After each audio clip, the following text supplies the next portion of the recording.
So we are set to go. As Kurt Menefee mentioned a moment ago, the New York Giants won the inaugural game at Cowboys Stadium 3 years ago, and they're a perfect 3-0 ever since. Giants winning the toss, selecting to get the football. And here comes Eli Manning, 31 years young, a native of New Orleans. One of 11 quarterbacks in NFL history to win multiple Super Bowls, one of just 5 to win a pair of Super Bowl Most Valuable Player awards, and he's on top of his game again here in 2012. Boy, he sure is, and coming off an awfully impressive victory from last week, and a guy who has played awfully well here in Cowboys Stadium as well.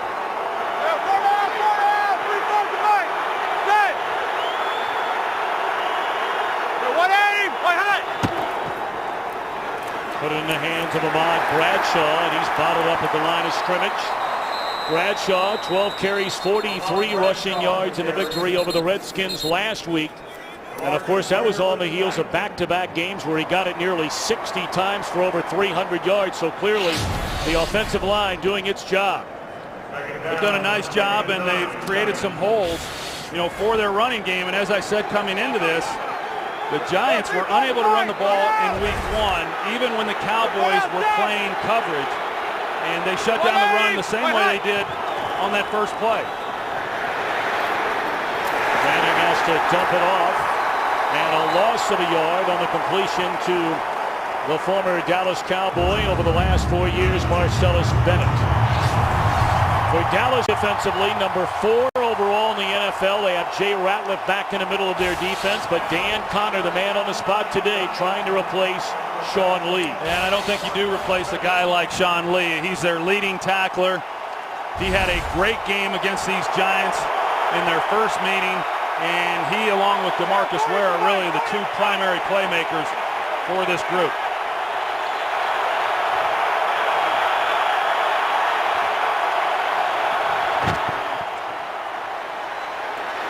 Manning steps up, looking down the field, and it is caught. And still on his feet inside the 40 is Ruben Randall, and the rookie out of LSU has dropped all the way down to the 23-yard line. Well, DeMarcus Ware obviously is the premier pass rusher in the league. They've got to be able to secure him. They double him with Bear Pasco to give Eli Manning time, and he's able to navigate the pocket. They go 2 verticals with Victor Cruz in the middle. It ties up the safety, and then that allows one-on-one on the outside. An excellent job of coming back and making a play on that ball. So the gain of 56 on the completion to Randall. And back into the hands of Bradshaw, and he's dropped for a 1-yard loss. Big plays, it's a big part of this Giants offense. That's a 36 play this year of 20 or more yards, most in the NFL. Well, hey, I mean, this Cowboys defense has given up a lot of big plays in the passing game throughout the season, even though they've been good defensively. And what did Rob Ryan tell us just yesterday? He said, hey, we cannot give up the big play. We saw enough of that last year. 3rd play of the game, big play down the field, Ruben Randall.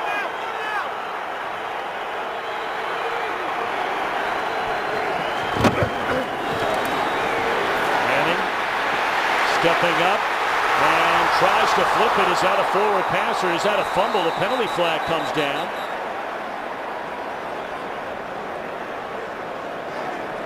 Our referee today is Scott Green. We're just underway here at Cowboys Stadium. And a 56-yard completion, Manning to Ruben Randall, as the Giants bang it on the door inside the 25-yard line.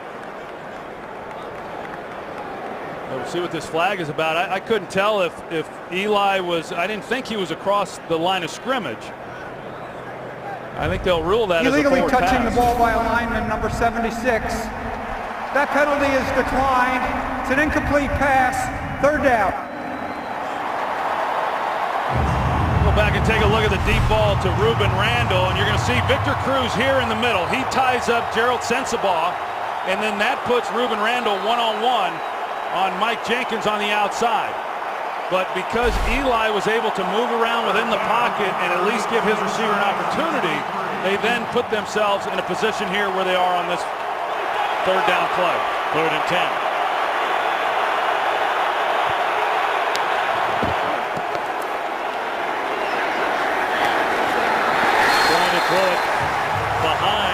would-be target Hakeem Nicks. It's incomplete. So out comes the field goal unit led by Lawrence Tynes. They try to come back with that back shoulder fade to Hakeem Nicks, and he had a chance. Good coverage there by Morris Claiborne, but a well-thrown ball by Eli Manning giving Nicks at least an opportunity to try to make a play on the ball. Tynes has attempted more field goals than any kicker in the NFL so far this year. He's hit on 19 out of 21 from 41 yards out and right down the middle. Opening drive thanks to a 56-yard completion to Randall. Giants jump in front 3-0. Giants out to a 3-0 lead. Back in week 1, Dallas came away 24-17 winners. Tom Coughlin called the game alarming, upsetting. No run game, no time for Manning to throw. Only sacked Tony Romo twice. Giants were the first defending Super Bowl champion to lose the season opener the following year in the last 13 seasons. Lance Dunbar, the rookie out of North Texas. And he is dropped at the 11-yard line by Stevie Brown. Tony Romo, 32 years young, Burlington, Wisconsin native. Certainly one of the most intriguing success stories in recent NFL history. This is an undrafted guy coming out of college. Been to the Pro Bowl. Also one of the most polarizing figures in the NFL. Yeah, I would say so. And there was a poll came out this week, and he was rated as one of the most overrated players in all of football. And I argue that point. This, as you just said, Tom, this guy was an undrafted free agent. He's a 3-time Pro Bowler. If anything, I think he's one of the most underrated players in the National Football League. Coming out throwing on first down, and that's Des Bryant. And he is thrown to the mat by Corey Webster. And already some jawing going back and forth. Webster had a tough week 1, got burned by Bryant on a 38-yard score and by Kevin Ogletree on a 40-yard touchdown.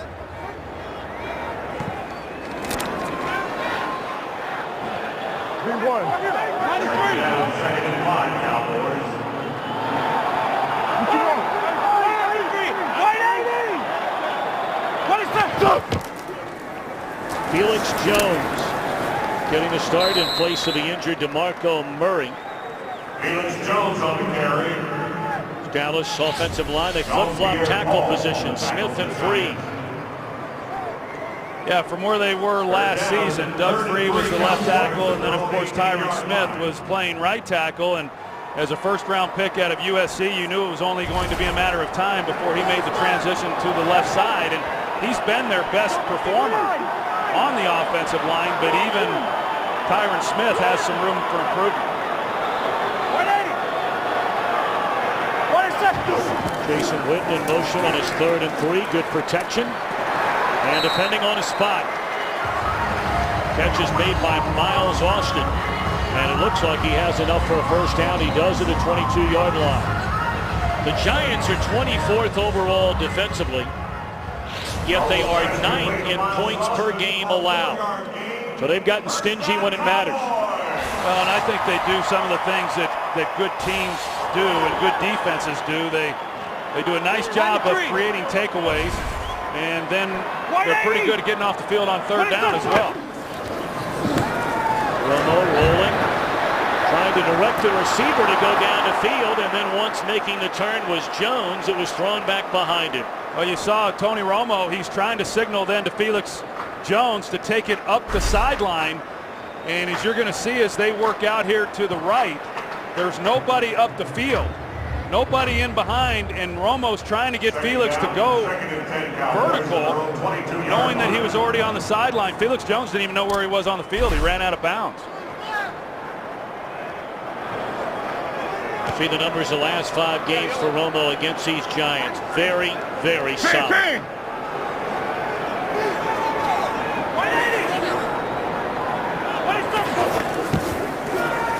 On a 2nd down and 10. Flag is down. The pass is incomplete. Chris Canty knocking Romo to the deck. Canty just came back last week after missing the first 5 games with a knee injury. Offense number 63. 10-yard penalty, third down. Correction, second down. See the hit at the end of the play. Chris Canny comes in right on Romo, and the hands to the face was on center Ryan Cook. You know, on Canny. Canny's able to get off of that, but that's where the penalty came in, and you know, they're fortunate that the Giants are that they didn't get called for that. He came in with the crown of his helmet, and clearly there was contact to Romo's headgear, and you don't get away with that very often. The Giants had declined the penalty, so they had marked off the yardage, and now they're going to make sure everybody's on the same page. New York has decided to decline the penalty. It'll be third down now, excuse me, third down.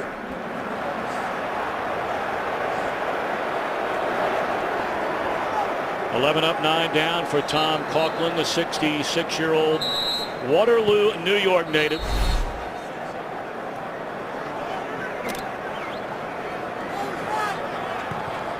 Pretty interesting decision there by Tom Coughlin, turning down the penalty, figuring that giving the Cowboys offense 2 opportunities to pick up that first down was better than giving them just 1 chance. Oh, day to throw, and that's Miles Austin. And he's up to the 45-yard line. There is a flag down in the secondary. And the Giants are pointing at the Cowboys side.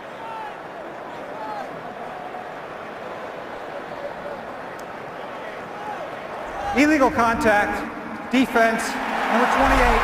Penalty is declined. First down.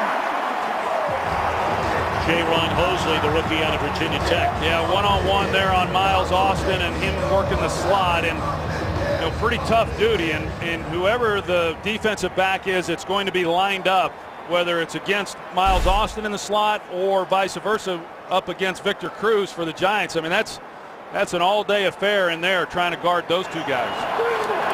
Philip Tanner is checked into the Cowboys backfield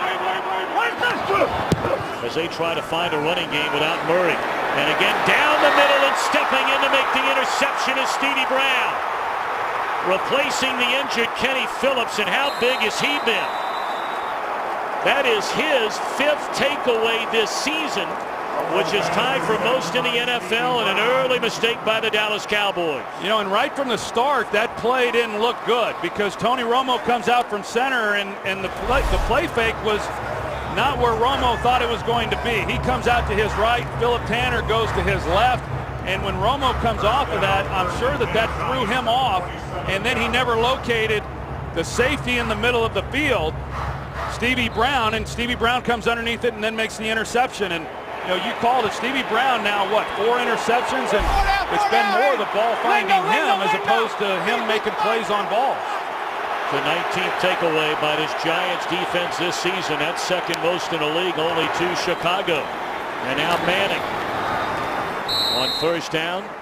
And the catch is made by Bennett at the 23-yard line. Yeah, and you saw Romo over there talking to Dez Bryant. Now what he's anticipating Bryant to do is to square that route off and cross the safety's face. And when you're throwing a timed route like that, if you expect the receiver to do something and he doesn't do it, then you have bad things happen like we just saw. And that's why Romo was trying to talk to Dez and find out exactly what it was that he was doing. 5-18! David Wilson, #1 pick of the Giants in this year's draft out of Virginia Tech, carries to the 20. It'll bring up a 3rd down and 3.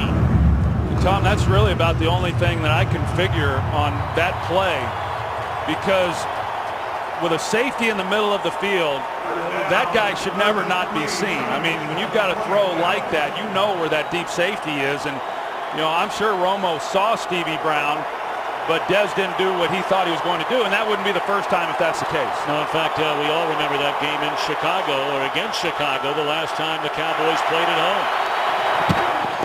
Direct snap to Ahmad Bradshaw. What a play, getting down the line by the 4-time Pro Bowl nose tackle Jay Ratliff. He did not play in Week 1. He missed the first 4 games of the season, as a matter of fact, and coming off of last week's win against Carolina, you know, Rob Ryan said it's the best he has seen him play since he became defensive coordinator, and that's really saying something because this guy has been a dominant force in the middle for a long time. Now Tynes. This one from 37 yards out inside of 40. Made 31 in a row. Make it 32 in a row. So the Giants 2 drives. They cash in for 3 after the interception by Stevie Brown. 4 plays, only covering 8 yards following the interception by Stevie Brown. And the injured Sean Lee said, hey, look, I can't play, but I can help my teammates. Well, he's a great leader, and he will be of some help. And, you know, they're going to miss him, but it doesn't look like they're missing him so far in this game. The Giants unable to get anything going on their few running attempts in this game so far.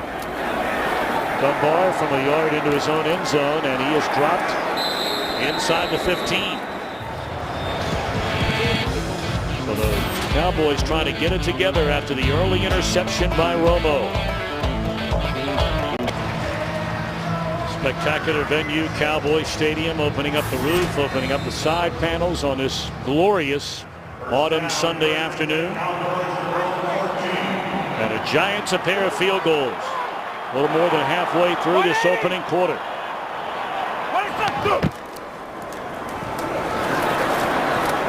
Talk about no DeMarco Murray. He's out with a sprained foot, which he injured after piling up 93 yards in a little more than a quarter against Baltimore 2 weeks ago. He rushed for 131 yards in the Week 1 Dallas win over the Giants. Well, he's the real deal, and they hate not having him in the lineup. I mean, he was such a big factor in that win in Week 1. Of course, Jones is a former #1 pick. I think a lot of people seem to have forgotten about, Felix Jones. He had a good rookie year, had a very strong second half in 2009, including the great postseason. He was there every down back in 2010. Then last year got hurt with a shoulder injury, and that's when he lost his job to Murray. Well, he lost his job, had the shoulder surgery, as you said, and then he came into training camp and failed the conditioning test, and that's about a first for me. I mean, I've seen offensive linemen not make the test. I've never seen a skill player come into camp and not make a running test, but that was the case with Felix Jones. It's taken him a while to get back in shape, and now they're relying on him because of DeMarco Murray's injury. Excuse me. Looking down the field to Miles Austin, and it's intercepted by Corey Webster. He's across midfield inside the 40 and run out of bounds close to the 30-yard line. 2 possessions, 2 turnovers for Romo and the Cowboys.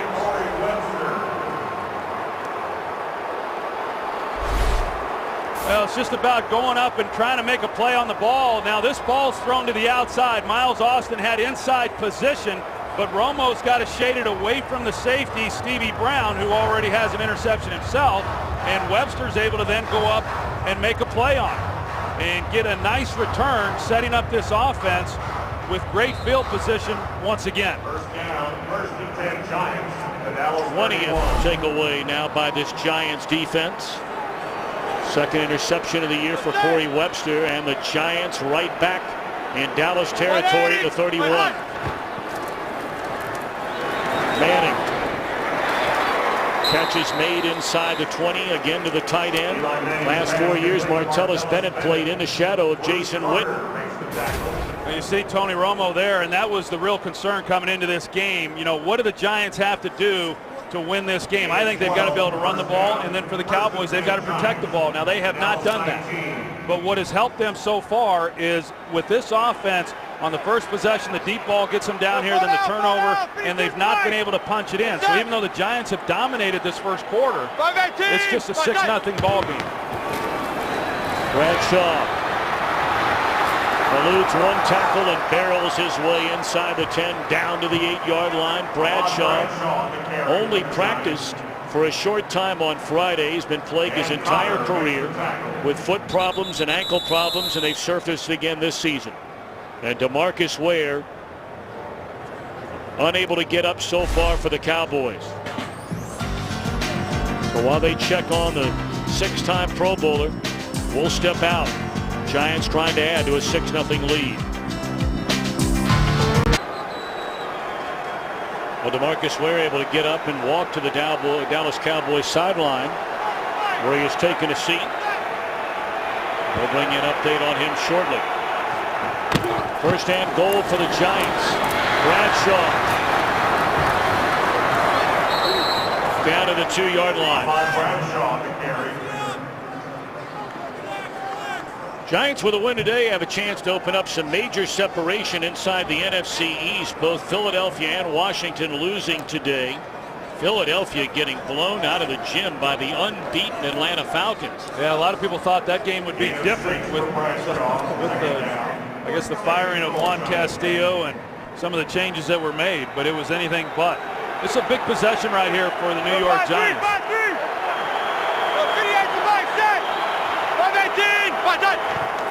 Andre Brown gets the ball and he will find the end zone. A touchdown for Andre Brown, with Henry Hydnoski leading the way.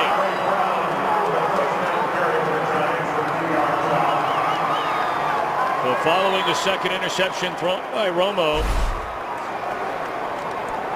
You see Henry Hydnoski, the fullback, he's the guy who has to secure the edge. That allows Andre Brown then to get into the end zone. And that's a good job of punching it in. We saw Tom Coughlin after they settled for their second field goal, and there was some real concern on his face knowing the opportunities that were missed. This time they capitalized. Point after is good by Times. One possession, a field goal. Second possession after a turnover, a field goal. Another turnover, and this time a touchdown. Led by the man they call Hinoceros. Undrafted as a college free agent a season ago, Hinoski's become a big part of this Giant offense. I love my last name. It's a perfect fitting for a fullback. Some of the nicknames I had, the Polish Plow, the Polish Hammer, most recently the Hinoceros. I was close to my first touchdown. I reached up for the ball and got stopped a little short, but hopefully my first touchdown will come one of these days. So the question I have for you, Mr. Aikman, if your nickname is Hinoceros, what kind of celebration do you have when you score a touchdown? I'm looking forward to seeing it. I'll tell you that. I don't know when he's going to get it. Well, we thought he had it last week, that reception against the Redskins. Once more, Dunbar brings it out. And this time he'll get across the 20. And still on his feet along the sideline. Good return this time by Lance Dunbar. When they put him from the practice squad onto the active roster, said, how do you feel about it? He said, all I know is I'm told get the ball past the 20. Well, he does a nice job on that return, but there was some poor tackling on the Giants' part there also.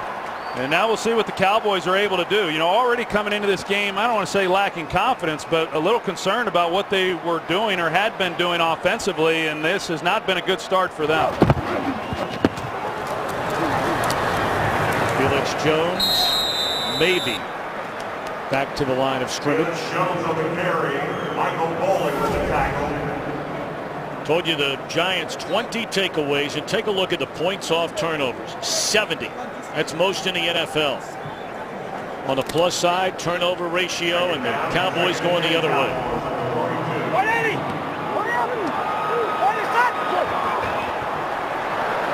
Confusion, penalty flags down.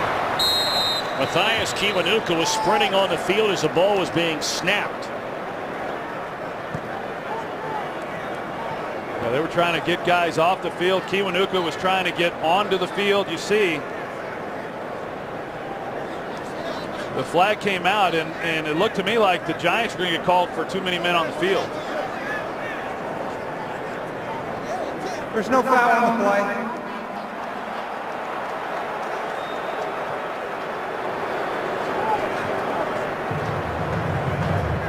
Jason Garrett beginning his second full season as head coach of the Cowboys. He's the first Cowboys player to become the team's head coach. Took over midway through the 2010 year, and you see 2 games above the 500 mark. Yeah, and you saw there he was wanting to argue with the official on why the flag was picked up, and then he caught himself realizing that he didn't have time to argue, that he had to get a call in to Tony Romo. Hey, 59! 59! 180! 106! Bad snap. Romo trying to find the ball. the field, and it's underthrown slightly. Well, they might have to punt, but it's far better than what could have been. I got to tell you, I've seen, having covered a lot of Cowboy games over the years, I've seen a lot of this. And I've also seen the Cowboys get fortunate to where the ball just seemingly bounces right back up into Romo's hands.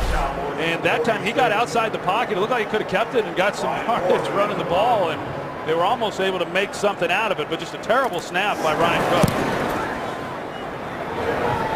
Brian Mormon the punt, and a fair catch by Randall at the 15-yard line. So 2:17 to go. A game so far dominated by the defending Super Bowl champions.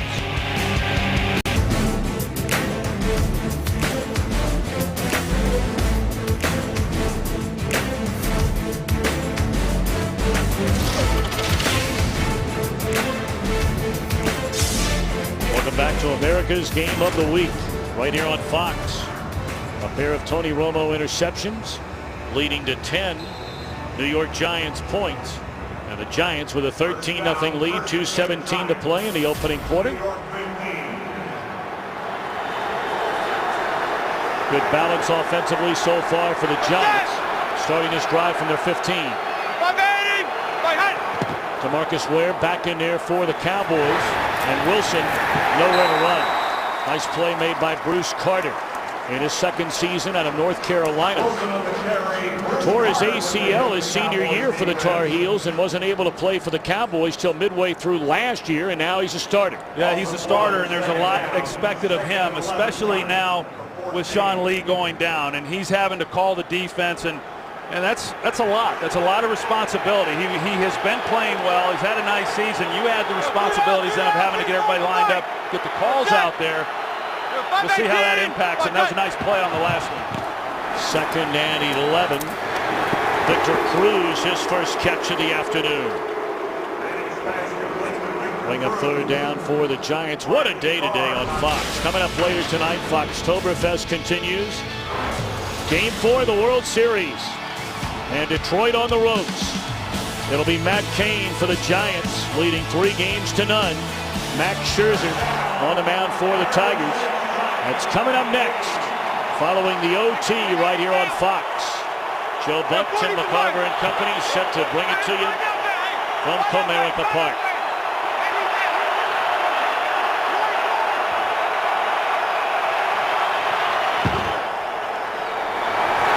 Incomplete.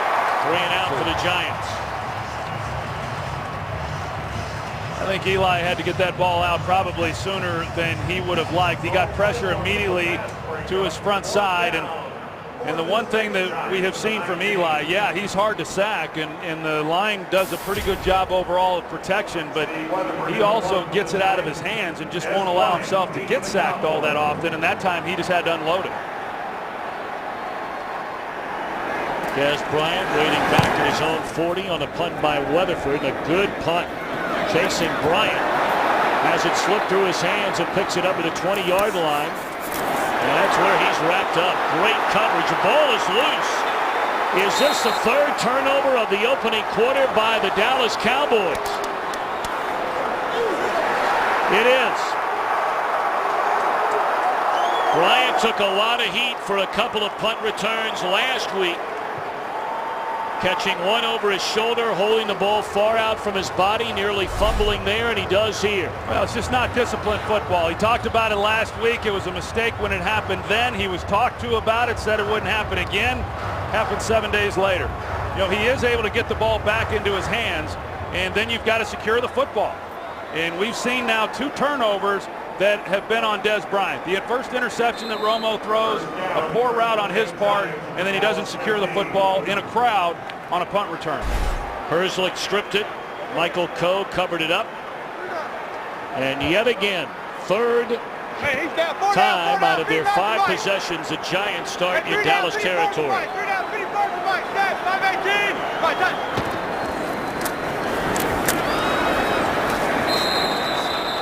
Bradshaw for 2. And you got to think back to that Chicago Bears Monday night game as well. They bring a blitz. Romo gets it out. He runs the wrong route. Interception return for a touchdown. That completely changed the dynamic of that game.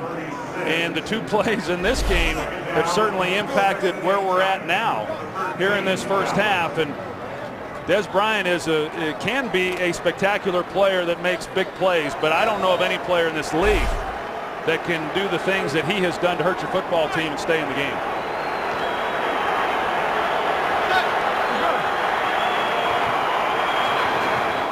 Second down on the 13 of Bradshaw.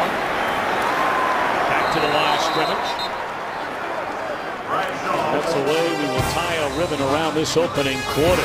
All Giants thus far. Fox NFL Sunday back after these messages and a word from your local Fox station.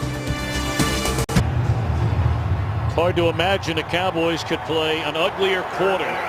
3 turnovers leading to 10 New York points. Giants looking for more. 3rd and 8 from the 13. Flag down. Manning is dropped by DeMarcus Ware, but we wait on a penalty. They didn't stop it, so it looked like it's going to be on the Cowboys. You know, had it have been a false start, they would have blown the whistle dead. Offside. Defense. Number 94. 5-yard penalty. 3rd down. So they got him in there in the neutral zone, and then the ball was snapped. And you know, I'm surprised Eli, knowing that, he may not have known the flag was thrown, and then you're a little uncertain as a quarterback whether you turn it loose. Otherwise, you take a shot. It's a big 3rd down right here. I mean, Rob Ryan in this defense, considering what has happened here, this defense has done a nice job. This game could be 21-0 right now. The 3rd and 8 becomes 3rd and 3. Manning out of his shotgun. Quick throw. And did Bennett hang on? No. That looked like a good throw by Manning. That was a really good throw, and it was good coverage by Bruce Carter. Because of the way the Cowboys want to give help to the wide receivers, then Martellus Bennett's going to get some opportunity there in the middle, and he had a chance to make a play, and had he have been able to secure that ball, it would have given the Giants a 1st down. But now Tynes on for his 3rd field goal try, and for the 3rd time it is good. So once more, after another turnover, after a penalty, went from 3rd and 8 to 3rd and 3. Jason Garrett's defense able to hold the Giants for the 3rd time to a field goal, but it's been ugly. Well, it has, and it started on that play there with the miscommunication between Tony Romo and Des Bryant, and they just have not played well. It's hard to believe it just started the 2nd quarter with all that has gone wrong here for the Cowboys, but the fact that they're just down 16 points, considering all that has taken place, is really surprising. I mean, 1 score by the Cowboys, and they're right back in this thing. Consider the Giants on offense have run 19 plays. 13 of the 19 have been inside Dallas territory. But what the Giants are 1 for 4 in the red zone, you know, as far as coming away with touchdowns. And that's why I think Tom Coughlin, yeah, you feel good about being up 16-0, but very disappointed, I think, overall in the fact that they weren't able to capitalize more than they've been able to.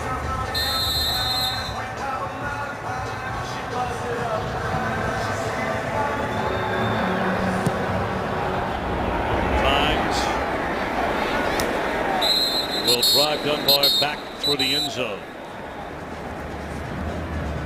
Well, this week, do you have what it takes to be part of the league? Don't miss the newest episode of the show where the limits of friendship are never in doubt. Some of the stars are here today, in fact, and the action begins this week only on FX. Heck, all the stars are out today here in Dallas. Even Troy Aikman's here. Oh, yeah. All the stars. Romo on 1st down. Safe throw to his main man, Jason Witten. Witten coming on strong following the lacerated spleen back in the preseason. No one gave him a chance to play in week 1, and he did. What an inspiration that was for Dallas. Last 3 games, 25 catches for the future Hall of Famer Jason Witten. Yeah, and against the Giants, it's kind of been feast or famine for him. I mean, he's had some awfully big games, and there's other games where he's not as big a factor, but I think he's the right guy. If you're Tony Romo trying to get back into a comfort zone, feed the ball to him. Not much room for Felix Jones, and we check in for the first time back in Los Angeles with Patrick O'Neill. Thank you, Tom. Troy, well, the stars of the NFL this year, the Atlanta Falcons, they remain unbeaten. Matt Ryan putting on a clinic against the Philadelphia Eagles. Julio Jones, that touchdown. Matty Ice had 3. Jones went for 123. Next week, the Cowboys go to play those very unbeaten Atlanta Falcons. Tom, Troy, Bam. A very impressive one today indeed for Mike Smith and the Falcons. Intercepted by Jason Pierre-Paul, and it is a touchdown. And the slam dunk emphatically. Pierre-Paul had the breakout game here at Cowboys Stadium last year. A couple of sacks, a safety, perhaps a season-saving blocked field goal, and now an interception for a touchdown. He just plays this beautifully. He recognizes he's not going to be able to get to Romo. Romo pulls up, and as soon as he then starts to throw his direction, he goes up. That's just a great job by a great player.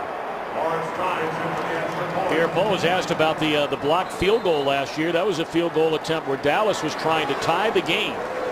You may remember the Giants had lost 4 games in a row. They were in a free fall. They came here, got the win. They asked Pierre-Paul about the block kick. He said, I don't even remember it. I can promise you he'll remember this. Interception, returned for a touchdown. Giants mauling the Cowboys. Pierre-Paul, 28 yards, the interception, the first of his career. This one returned for a touchdown. We're not even 2 minutes into the second quarter, and the Giants lead 23-0.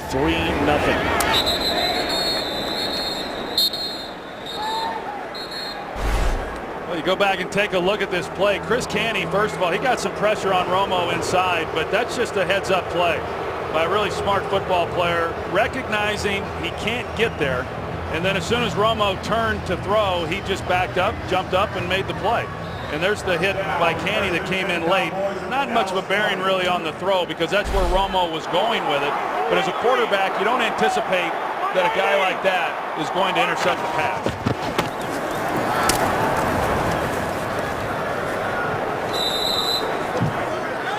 Romo, the last time he played in front of the hometown crowd, threw 5 interceptions in a loss against Chicago, and that's 3 of them in a little more than a quarter. I think coming into this game, Tom, there was a lot of pressure on this Cowboys team, even though they had won in week 1. I think because of the success that the Giants have had here at Cowboys Stadium and all of the discussion about that, this team needed to come out here and play well. Obviously, that has not happened. But I think as you look now, as they're going to be faced here with a 3rd and long, that in some ways it should free this team up. I mean, whatever pressure Romo may have felt, whatever pressure any of these guys felt, or however tight they may have been, maybe they weren't. I don't know. It sure looks like they might have been. But, you know, with the score as it is now at 23-0, I've been in this situation. I think as a quarterback, you just start turning it loose. I mean, you don't really have a whole lot to lose at this point, and you start, in some ways, become a more dangerous quarterback. 3rd down and 7. Lofted towards Miles Austin, and great coverage by J. Ron Hosley. Yeah, it was good coverage, but it didn't look like Miles really saw the ball in flight. I mean, it was a ball that was out in front of him, and yet I never saw him really try to accelerate and go get it. Now, he's had some, you see, he pulled up a little bit. I think he misjudged where that throw was. It was actually a well-thrown ball, and he has had the hamstring issue, and he doesn't have the burst that you're used to seeing from him. But I just don't think he saw that one and exactly where it was going. Mormon back and healthy again. Puts a foot on it. Short punt. And Ruben Randall will stay away from it. Frustration for Romo and the Cowboys in a big-time hole, but a long way to go. Well, Wade Wilson talking things over with Tony Romo. Talking about the Giants having never lost here at Cowboys Stadium, it really has not been much of a home field advantage regardless of opponent. For the Cowboys, just 14 wins against 12 losses. 5-18. The Giants won the first ever game in this building. Ball is loose. And the Cowboys are going to catch their first break of the game. Bradshaw put it on the ground, and the rookie Morris Claiborne picked it up.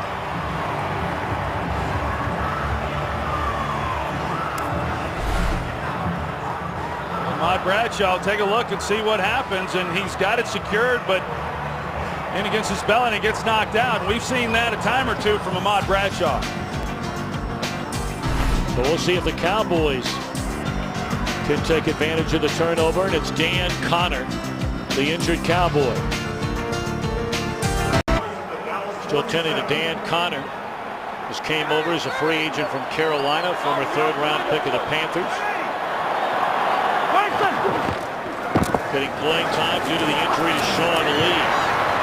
Catch made by Witten. And they'll spot it at the Giants 45.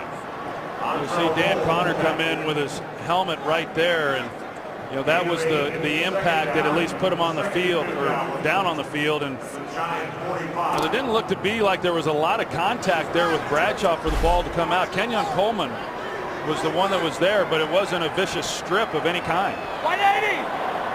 What is this? Romo on a 2nd and 3. Got an eye on Austin and just plain missed it. Let's check in once more with Patrick O'Neill. All right, Tom, the only other game going on in the afternoon taking place in Kansas City with the Raiders. Carson Palmer, Denarius Moore, 9-yard touchdown. First TD of the game, 175th of the career of Carson Palmer. 13-6 seconds away from halftime. Tom, Troy, and Pam. All right, Patrick, thank you. 3 interceptions, a fumbled punt return, and a 23-0 deficit. The first things first, trying to just cash in on a 3rd and 3. They're not even close. Not even close, no, and it wasn't close on the second down throw to Miles Austin either, and one that should be routine. You know, on the second down play, now you come back on 3rd down, and you know, I don't know if Romo was expecting him to curl outside. It certainly looked that way, but Ogletree curls to the inside. And you know, you want to say great job by Giants defensively, but they didn't really have to do much there. It was just poor execution more than anything by the Cowboys offensively on those 2 incomplete throws. End over end punt by Mormon. Fair catch by Randall. Clearly the frustration continues to build for the Cowboys, trailing 23-0. Tom Coughlin, his 9th season as head coach of the Giants. Of course, has won a pair of Super Bowls. 5-18. First down throw and a first down catch made by Hakeem Nicks. Let's check in downstairs with Pam. Well, Tom, Cowboys linebacker Dan Connor got looked at for a couple of minutes out on the sideline. Then he hurriedly walked back into the locker room. Connor has a neck strain. His return is questionable. Well, Pam, thank you very much. Injuries have been a huge part of Connor's career. His first 4 years in Carolina went on injury reserve twice. Once for a knee injury and then 2 years ago for a hip injury.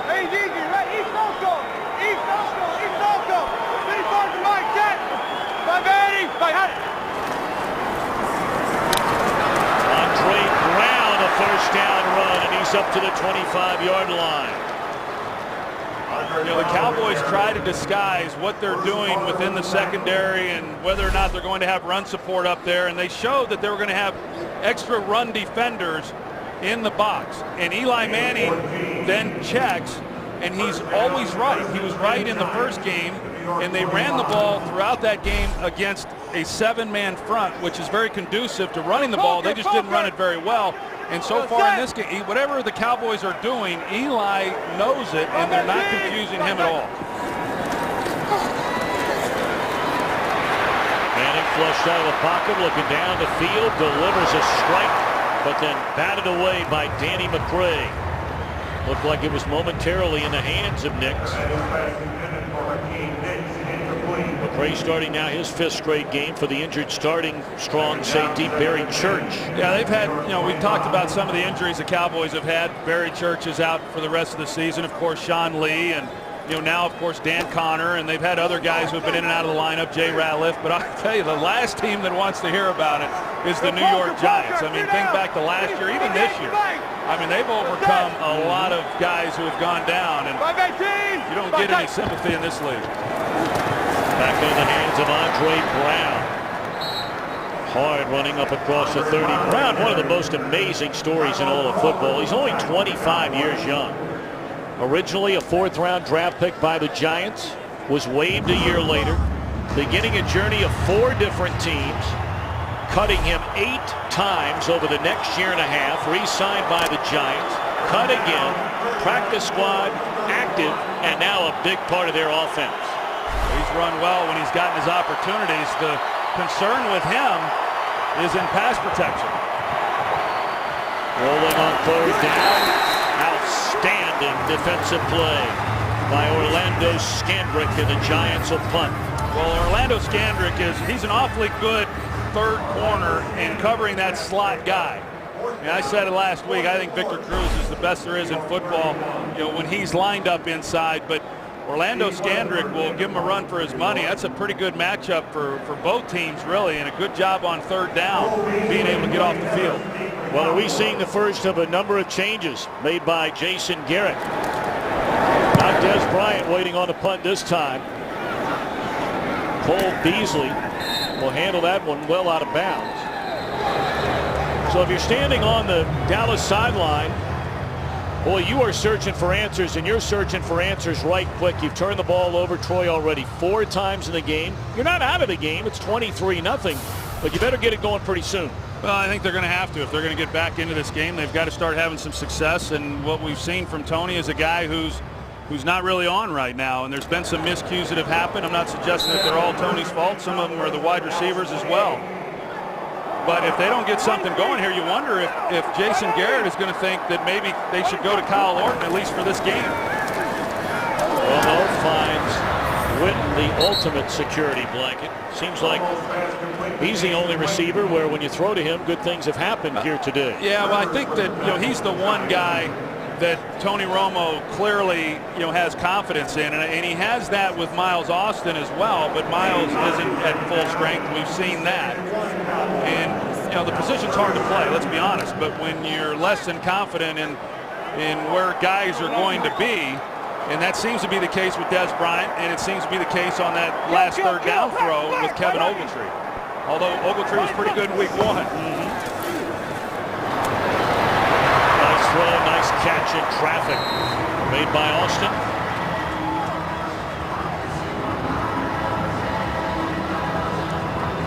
Like Romo, Austin, an undrafted free agent. Went to Garfield, New Jersey High School, started Monmouth University. And for 3 years, he was used primarily as a kick returner. Now among the best receivers in the NFL. Blitz coming. Romo gets it away and finds Austin. He's wrapped up crossing midfield at the 48-yard line by Prince Amukamara. Got some pressure right up the middle. I think Chris Canny has had a nice game so far. He on a number of occasions in this first half has been able to get pressure right in the middle, and I don't know that that's really where Romo wanted to go with the football, because the Giants were pressed across the board, and he had a chance if he had some time to try to take a shot for a big play. 2nd down and 5. Blitz coming again, and it is Austin. Run out of bounds at the 24-yard line, slipped behind Amukamara. Yeah, they come back with the same coverage where they're pressed on the outside. Amukamara and Miles Austin just beats him right off the line of scrimmage, and they're fortunate. The Giants are that wasn't a bigger play than it was, because Miles Austin was a couple steps up on him, and that could have very easily have gone for a touchdown. A little bit of life for the first time today for the Cowboys offensively.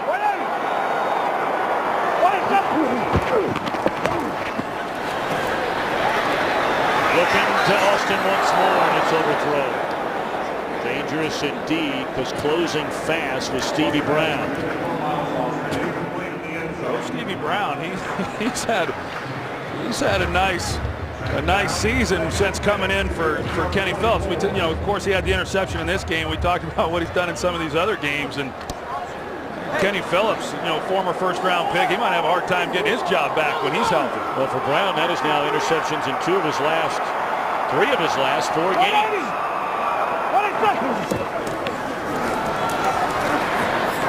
Whitten down to the 4-yard line. Whitten on his way to becoming the Cowboys' all-time leader in career receptions. Well, Michael Boley, I'm not sure what he was doing on the play, but he just let Jason Whitten run right by him. Even when you're in zone coverage, when you've got a receiver who comes into your area, you pick him up. And Boley was watching the backfield, and Whitten just ran an out route, and nobody was there.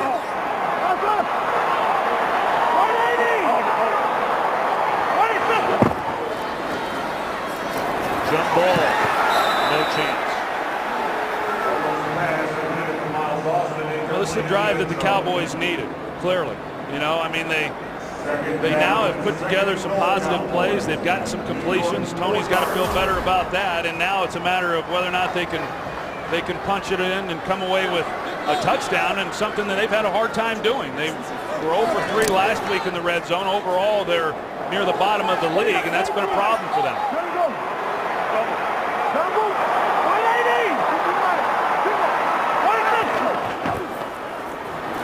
Felix Jones will find the end zone.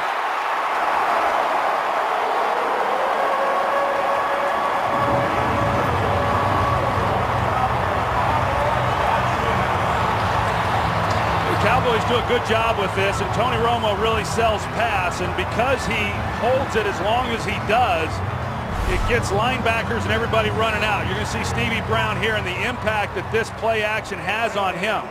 He's out of the way, and then you hesitate those linebackers just enough, and Ryan Cook was then able to secure the linebacker level and get the touchdown. Now the point after by Dan Bailey. 5:22 to play until halftime, and a spark for the first time today. Talked about this game being a long, long ways from being over. We'd love to welcome the men and women in uniform serving around the world, watching our broadcast in 175 countries and abroad, ships at sea, on AFN, the American Forces Network. We cannot salute you enough and say thanks for all you do. God bless you all, fighting for still the greatest country in the world. Saw the Giants, they were pointing at the time that the ball was being snapped. Looked like they thought that left guard Nate Livings might have moved. See Chase Blackburn. But a good drive by Dallas nonetheless. When they desperately needed to get something going offensively, they were able to do it. Now we'll see, there's still plenty of time left here in this second quarter, but we'll see if the Giants really are able to get anything going themselves on this possession, because the Cowboys overall have not been bad defensively. No, they haven't. You wouldn't know that if you just tuned in and saw the score.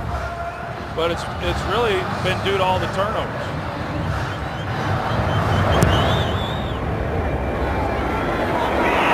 David Wilson from the 3. And they'll bring it up to the 24-yard line. 5:17 away from halftime. What's coming up, Kurt Menefee? Coming up on the Visa Halftime, we'll have highlights from a busy Week 8, including the Steelers. Their uniforms were ugly, but their win wasn't. Plus a thrilling finish in Detroit as the Lions squeak past Seattle. And the Falcons remain perfect, pounding the Eagles. Plus a World Series preview, all coming up on the Visa Halftime.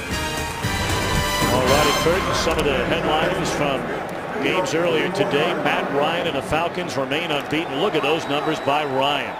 Tom Brady and the Patriots roll over the Rams, and well, you talk about a team needing a win in a worse sort of way. The Lions picking up their third win. First down, Manning looking for Cruz. And overthrows him. Cruz looking for a flag. Good coverage by Brandon Carr. Of course, Cruz had that spectacular 77-yard touchdown to beat the Redskins last Sunday. You see Brandon Carr, and he's been a good addition to this defense, and he's allowed them. I think right there is probably what Victor Cruz was wanting the penalty on, is when he got an arm in there on that left arm himself. But Brandon Carr has helped this defense. He, along with the rookie Morris Claiborne, do some things that, quite simply, they weren't able to do a year ago. First carry for Bradshaw since he fumbled. And he is thrown to the mat by Carter. So now a 3rd down and long, and if this Dallas defense can come up with a stop, get the football back, 3 timeouts remaining, going up until halftime, perhaps a little momentum. Well, yeah, I mean, if they're able to make a stop here and the Cowboys come away, really with any kind of points, I mean, they feel really good about it then going into halftime, and as bad as it's been, then having the momentum coming out in the second half. 3rd and 8.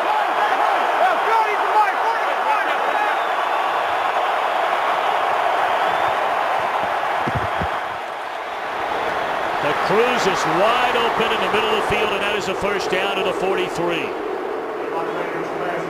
And Eli Manning says, take that for momentum.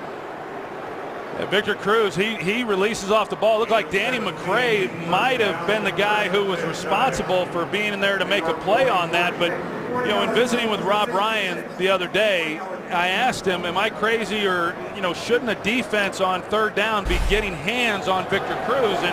And he said, hey, I agree with you completely. And yet they weren't able to on that 3rd down. He got a free release off the ball, zone coverage. And we've seen Victor Cruz, really against man coverage, you don't have a chance. But against zone, he has a great feel for where the holes are. That didn't look good from the start, and then through the hands of Cruz. That was a really well thrown ball by Eli Manning, laying that over the head of a defender and then dropping it in front of the other defender to Cruz, and a drop ball by Cruz, who had 5 drops coming into this game. The 3, of course, happened in week 1 against the Giants, but that should have been caught. 3:34 to play halftime. Giants have all their timeouts.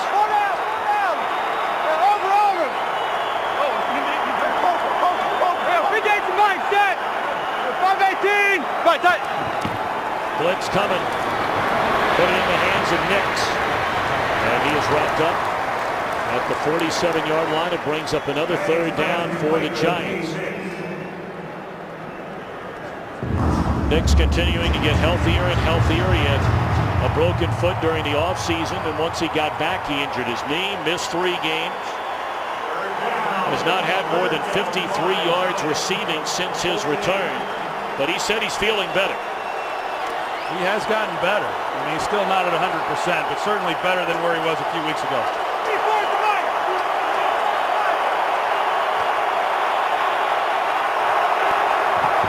That was Cruz in a slot. The Troy circle. And he had an eye on Cruz, but Manning driven to the deck by Jay Ratliff, so the Giants will be forced to punt with 2:45 to play here in the 2nd quarter. The Cowboys are able to play man coverage underneath. Again, another hit on Eli Manning, but Victor Cruz in the slot. They've got man underneath with safety help, and that's just it's a tough coverage to throw the ball against when you've got a defender who's able to play the trail technique, which the Cowboys were able to there. Dane Harris is standing back.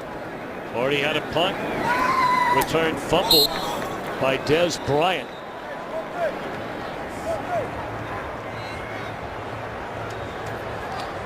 Well, it's our pleasure at Fox Sports to let you know that that young man right there, who you were hanging out with before the game, country music star Kenny Chesney, will be performing at halftime during our telecast here on Fox Thanksgiving Day. That'll be a great show, and if you've never seen Kenny Chesney, then you owe it to yourself to tune in and watch it. And the great thing about Chesney and him playing at halftime of that game, of course, the traditional games, he's a big football fan as well. We're happy to have him here today. We're really excited to see him here on Fox Thanksgiving Day. You'll be here, Mr. Aikman. Boy, you just seem to manage those home games on Thanksgiving. A lot of the rest of us working stiffs are on the road. I alternate between here and Detroit. All right, Cowboys in hurry-up mode, 2:15. 3 timeouts remaining. And wide open is Des Bryant. And he's got it at the 40. Cuts it back and all the way down to the 25-yard line. Somebody lost Des Bryant. And were that ball not slightly underthrown by Romo, that's a touchdown. We're the 2-minute warning. And is that pendulum known as momentum beginning to swing in the Cowboys' favor?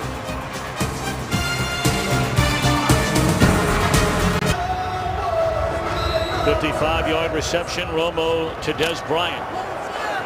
Cowboys trailing 23-7, 2 minutes to play until halftime. It's first down at the Giants' 24-yard line.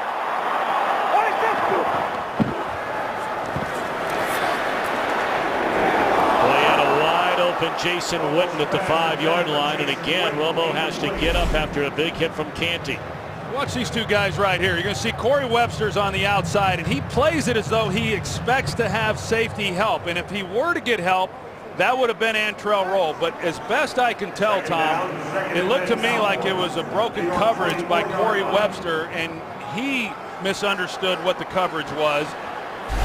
And everyone ran the right thing except him. And what did we just see? Chris Canty, once again, getting the inside pressure on Romo. Second down, Romo spins out of trouble and is dragged down by Pierre-Paul. Jason Pierre-Paul has already had one big play in this game, and he has a load on the outside, and you're going to see him as he goes right through Tyron Smith. And you get him moving, and then a strong athletic guy like JPP is able to just drive him right into the ground and then get to Tony Romo. That's just an excellent rush by Jason Pierre-Paul. Saw him reach out there to get Romo. His wingspan has been measured at 81 inches. I'm guessing that's good. I guess it is. All out blitz, third down. And it's underthrown. And Chase Blackburn that time putting the hit on Romo. Well, it'd be at about a 50-yard field goal try here.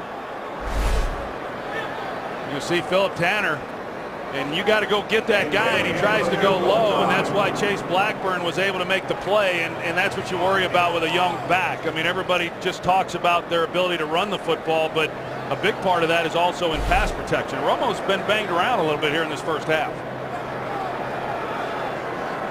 Bailey, 12 of 13. His only miss was from beyond 50. And this one is launched straight through the uprights from 51 yards out. So the Cowboys have scored the final 10 points of this second quarter. Well, I think Dallas is, all things considered and how this game unfolded and how, far down they could have been, for them to come back and make this a 2-possession game right now and score the last 10 points, assuming that they're able to make a stop here in the last 58 seconds against Eli Manning, not that they're going to feel great, but you've certainly got to feel a lot better about where you're at coming out to start this second half.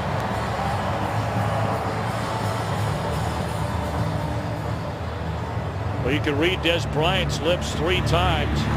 Yes, sir. Yes, sir. Yes, sir.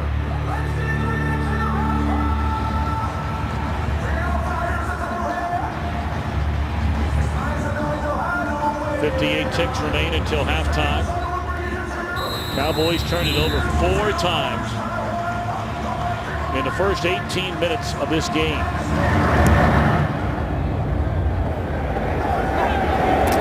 Wilson going to bring it out. Still on his feet.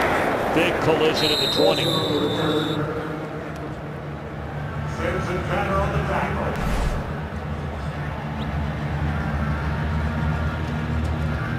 Well, we talked about how they lost a great leader in Sean Lee, and we've seen Jay Ratliff, be pretty communicative on the sidelines today.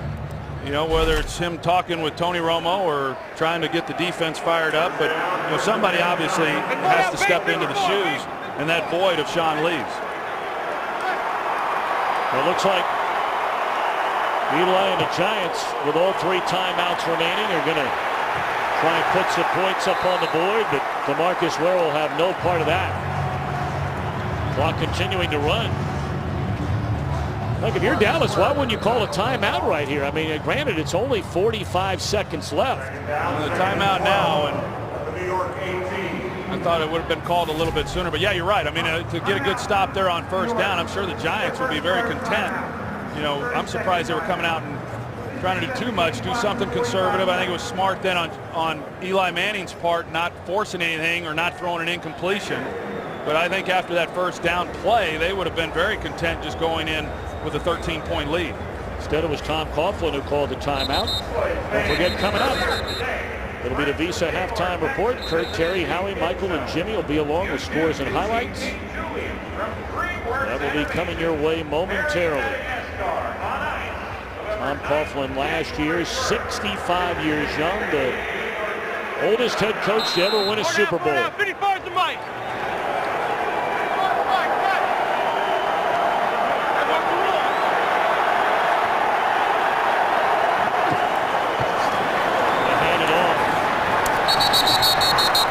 Stopped immediately as Bradshaw. We've called the name Bruce Carter a lot so far today. There is a penalty flag down.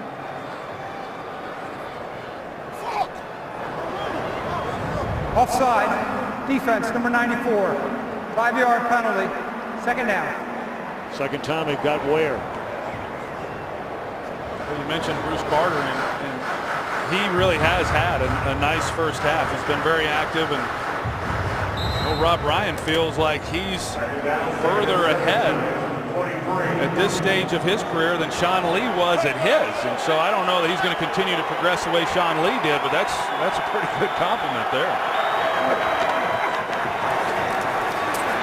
And it throws and through the hands of Victor Cruz.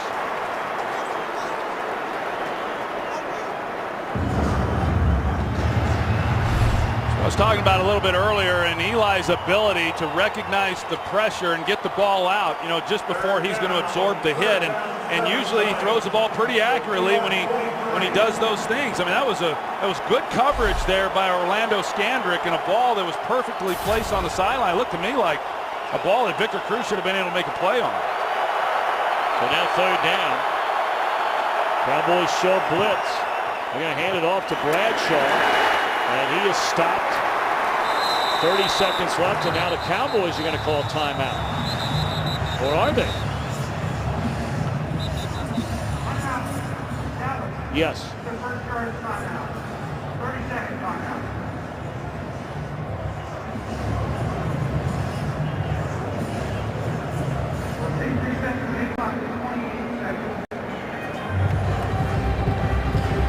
That was not a good possession there by the Giants. You know, with 58 seconds to play in this half, and the Cowboys are going to get the ball back and still have 2 timeouts left. They get, you know, any kind of return. They're in good position here to even come away with more points before the half and potentially make this a 10-point game or even better. But still somebody other than Des Bryant back there returning punts for Dallas. After his problems on a couple of returns last week, the fumbled return already today. They're coming after this punt. Didn't get there. Very short punt. But it'll take a Giants bounce, more than one. Down to the 24-yard line. And 14, now 13 seconds left.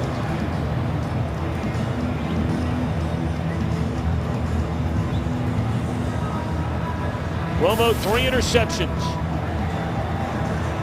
The first quarter and the start of the second quarter.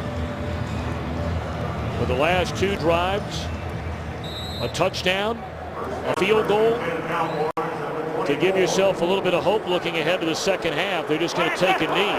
And bear in mind the Cowboys will get the ball to begin the second half. Well, and I think that's why Jason Garrett's content taking a knee here and not trying to force anything. And you're right. The last two possessions there by the Cowboys offensively, specifically Tony Romo, they started to find their groove.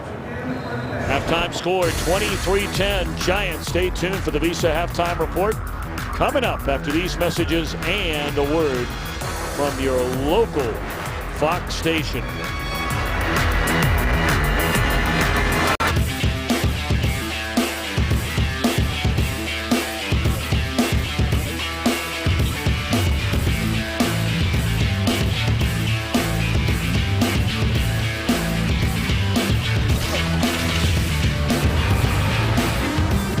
Welcome back to America's Game of the Week. Cowboys Stadium, Arlington, Texas.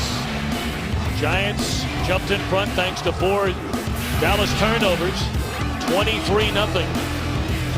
We invite you to follow your favorite team all season long. Go to itunes.com/NFL.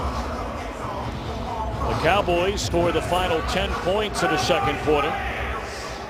And we'll get the football to begin the second half.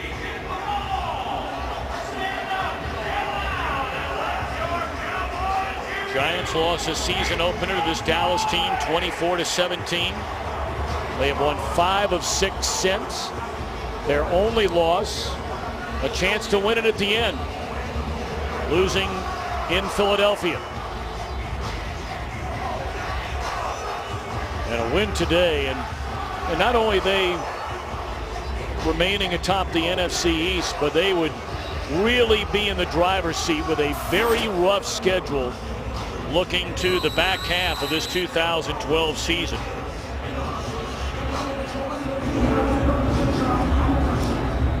Tyne spins it away, and Dunbar deep in his own end zone. Thought about it, brings it out. Let's check in downstairs with Pam Oliver. Well, Tom, talking to Cowboys coach Jason Garrett, he told me that he's pleased with the way the defense is sort of coming along. He feels the offense got some momentum in that half as well. He also told me linebacker Dan Connor that he suffered a stinger and is not looking well. As for the Giants, heard one player say, man, why aren't we blowing these guys out? Tom Coughlin also wondering something too. He's wondering why his wideouts aren't winning those one-on-one matchups. Pam, thank you. Romo coming out throwing on first down. And Miles Austin will draw a penalty flag on the defender, Prince Amukamara. He's locked up one-on-one with Miles Austin, and a good release by Austin, and then he tries to get to the outside just enough there with that right arm, and I think Prince Amukamara knew it. We were visiting with Perry Fuel, defensive coordinator, a few weeks ago about Amukamara, and he said, it's time for him to be more consistent and make more plays. I mean, he's not doing enough as a first-round pick. Now, he's had some injuries that we're well aware of, but yeah, he's been very inconsistent, and offenses know that, and they've gone after him. Kill 80. Kill. 23, 30. Bang. Wait 80. 20-yard penalty.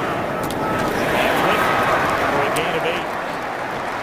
Amukamara, you may remember, injury-plagued rookie year. He broke his foot the very first day of training camp after a lengthy holdout. His first game back had an interception against Philadelphia, then lost his confidence, lost his playing time, and after being injured early this year, their general manager Jerry Reese said it's time to play like that #1 pick. I'll tell you, looking at him right here, he looks like he's out of breath, and the second half just started. I'd be a little concerned about that. Kill. 23, bang. Billy, 180. Opposite Kevin Ogletree on this pass play to Bryant, and he got it inside the 30-yard line. He beat Corey Webster. Again, locked up, no safety help, one-on-one, and when Webster turned around, I couldn't tell if he just didn't locate the ball. Des Bryant is going after the ball. There was some contact that was made as Bryant's trying to make a play there on the ball, and it looked like Webster was thinking that there was offensive pass interference, but Romo had an opportunity to work either side. Instead of going against Amukamara, he decides then to take a shot at Corey Webster. Bring the blitz. Cowboys pick it up, and it's Witten to the 22-yard line. Philip Tanner picking up the blitz that time. And a lot of the decision-making in that depends on really what the route is. With Des Bryant, what Romo likes about him is his physicalness. If he's got a go route with a press corner, as he had there with Corey Webster, that he's going to go up and make a play on the ball. And he did that beautifully on the last play. Whereas if it's more of a precise route, in cuts, out cuts, things of that nature, that's where he feels a little more comfortable with Miles Austin. 180! And off the field is Jones, who had a very quiet first half. 8 rushes, only 21 yards for Jones, trying to replace the injured DeMarco Murray. Well, this has got to be a little bit of a concern right now for Tom Coughlin. I mean, as we said, the Cowboys, the Giants never delivered the knockout punch, and as Pam's report stated, they're wondering why they haven't blown the Cowboys out. Well, I'll tell you why. They were 1 for 4 in the red zone, coming away with touchdowns. And it keeps a team hanging around, and then the Cowboys started putting it together, and they come out here in the second half and they have a nice drive going.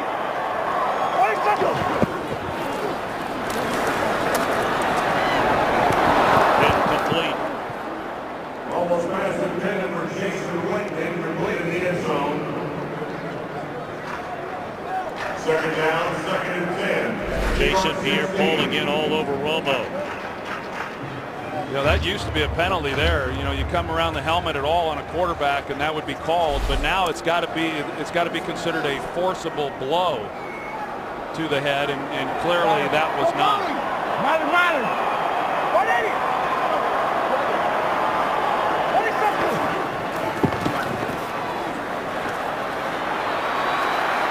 Romo slips by one tackler and able to maybe pick up a yard. Romo on the carry. We've seen, the connection with Romo Witten is really kind of what got Romo going a little bit, and he's trying to work him in the middle of the field here because of the coverage.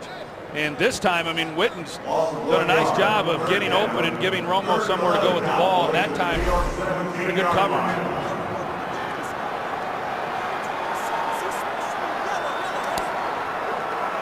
Third down and 10 for the Cowboys. From the 17.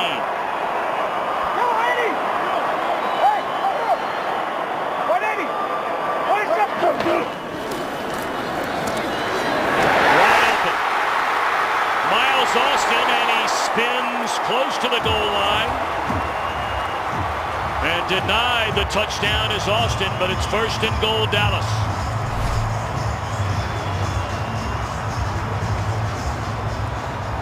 Take a look and make sure that he did not get in, and he did not. He comes up short of the goal line, and here's the route. He gets turned loose, and he gets into that zone. Romo hangs with him and is able to fit the ball in before he gets to the safeties. Tanner in the I formation with Lawrence Vickers in front of him. And bottled up, was unable to get in. Philip Tanner on the carry. Philip Tanner grew up here in Dallas, went to Justin F. Kimball High School, played collegiately at Middle Tennessee State.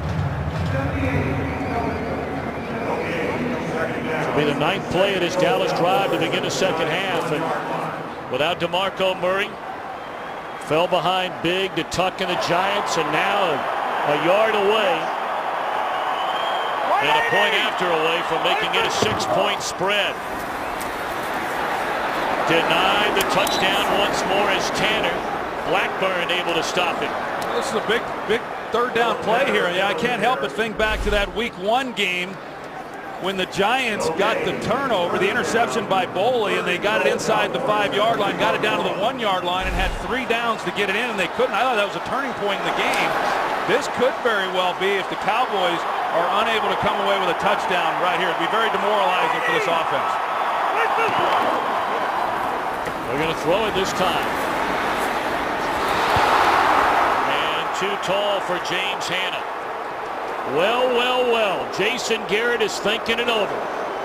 And it looks like he has already made the decision. He is going for it on 4th and goal. Well, he shouldn't have had to, because James Hanna is on the back line, and he was just left wide open.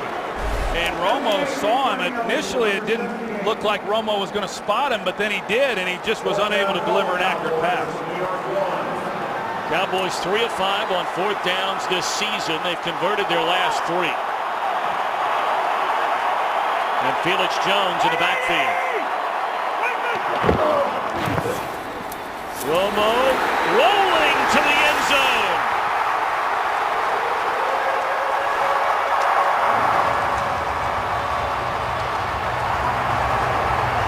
Game on here at Cowboys Stadium. It's a one-score game. At least Witten up the field, and then because of that, they're able to get Romo on the edge. It was just a one-man route. Romo's either going to throw it to Witten or he's going to keep it for the touchdown. They cover Witten. He gets on the edge. Easy touchdown. Point after by Bailey is good. Opening possession in the second half. A touchdown for the Cowboys. 23-17 Giants.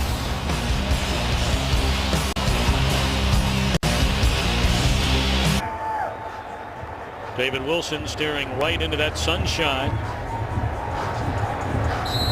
Waiting on the kick from Dan Bailey.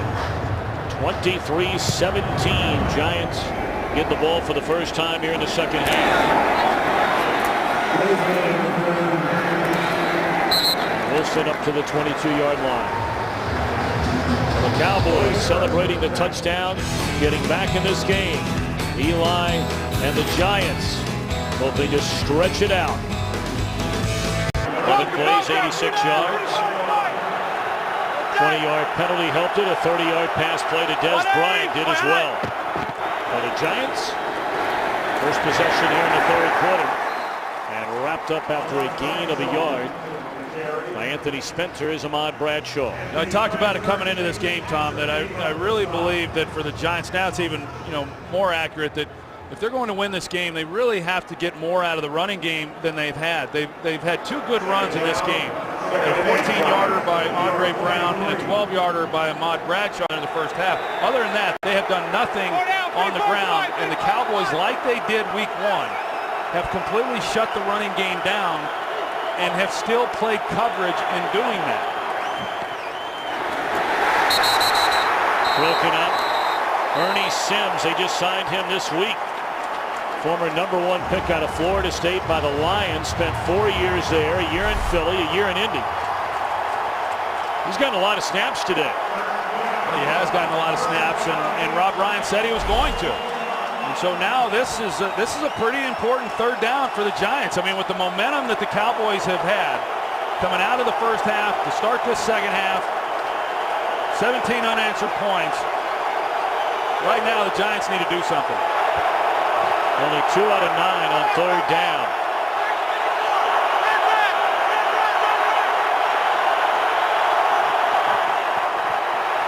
Eli cuts it loose. Batted down. That's Brandon Carr. And it is 3 and out for the Giants. And now the Dallas Cowboys, who look dead in the water through the first quarter of this game, will get the ball with a chance to take the lead. Well, they are, and because of the coverage I keep talking about is 2 deep safeties and then man coverage underneath. It's a hard coverage to throw the ball against. The Cowboys have been able to run it because the Giants just have not gotten anything going on the ground. Wayne Harris from the 27. Good return up to the 41-yard line. Romo and the Cowboys getting help from their defense. 6-point game. A disastrous start to this one for Romo. 3 interceptions of his first 15 attempts. None in his last 17. About the time you suggested they might be getting Paul Orton ready to go. Romo's gotten hot. He must have heard you. You're unbelievable. It's the second week in a row now. Kicked in front of the bus. I would expect no less.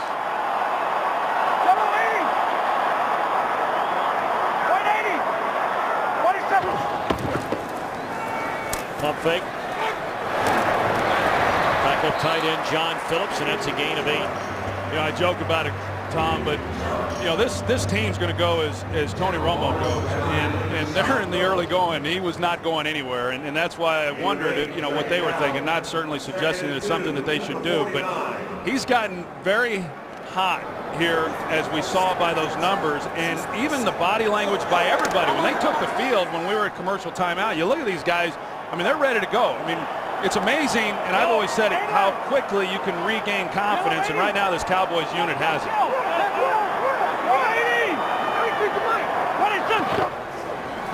Second down and 2, they're going to throw it. And it's Miles Austin. A first down to the 27-yard line.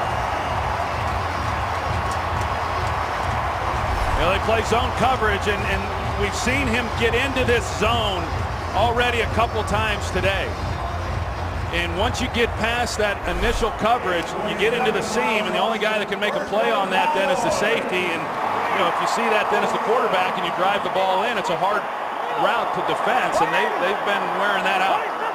Gain of 25. Austin up over 100 receiving yards, and Witten to the 20. That'll be a gain of 7. Well, Romo just a moment ago passes the Hall of Famer Roger Staubach for second place on the Cowboys all-time passing list, and guess who's up next? We'll be passing that one probably sometime next year. It'll be a while. That would be Troy Aikman, who had over 32,000 passing yards, number 1 all-time in Cowboys history. They pitch it to Jones. He's stuffed. Looked like he had some running room momentarily, but Blackburn, who just continues to play so well for the Giants. Tom Coughlin said after the game last week, he is the most difficult player to take out of my lineup, and he might be forced to take him out right now. Well, based on his reaction and him pounding the ground, I mean, it looks to me like he believes it's pretty serious.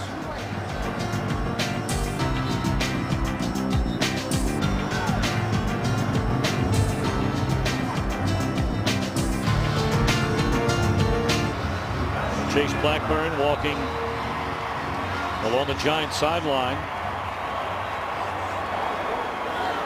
It looks like he's on his way to their locker room. Third down and 4.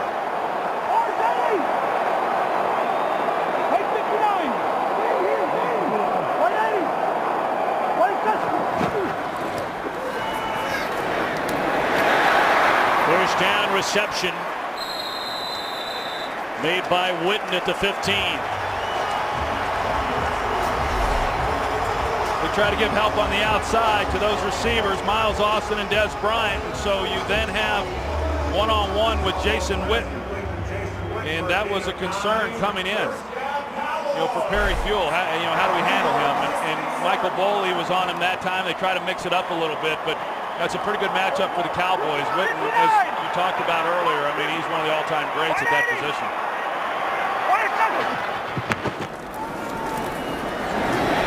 Witten once more. And he is slammed to the deck at the 1-yard line. First and goal, Cowboys, with a chance to take the lead. We've seen Romo take some shots, you know, inside, but on this play, he has pretty decent protection to where he's able to get the ball out, and a great job of finishing the play by Jason Witten.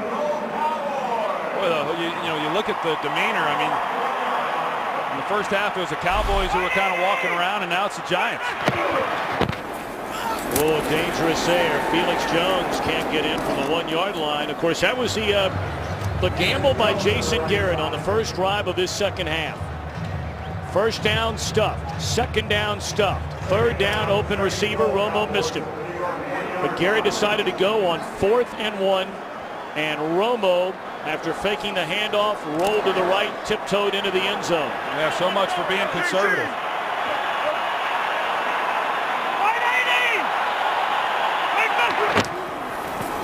Romo will throw it, and it is a touchdown for John Phillips, his first of the year. The Cowboys are a point after away from erasing a 23-0 deficit.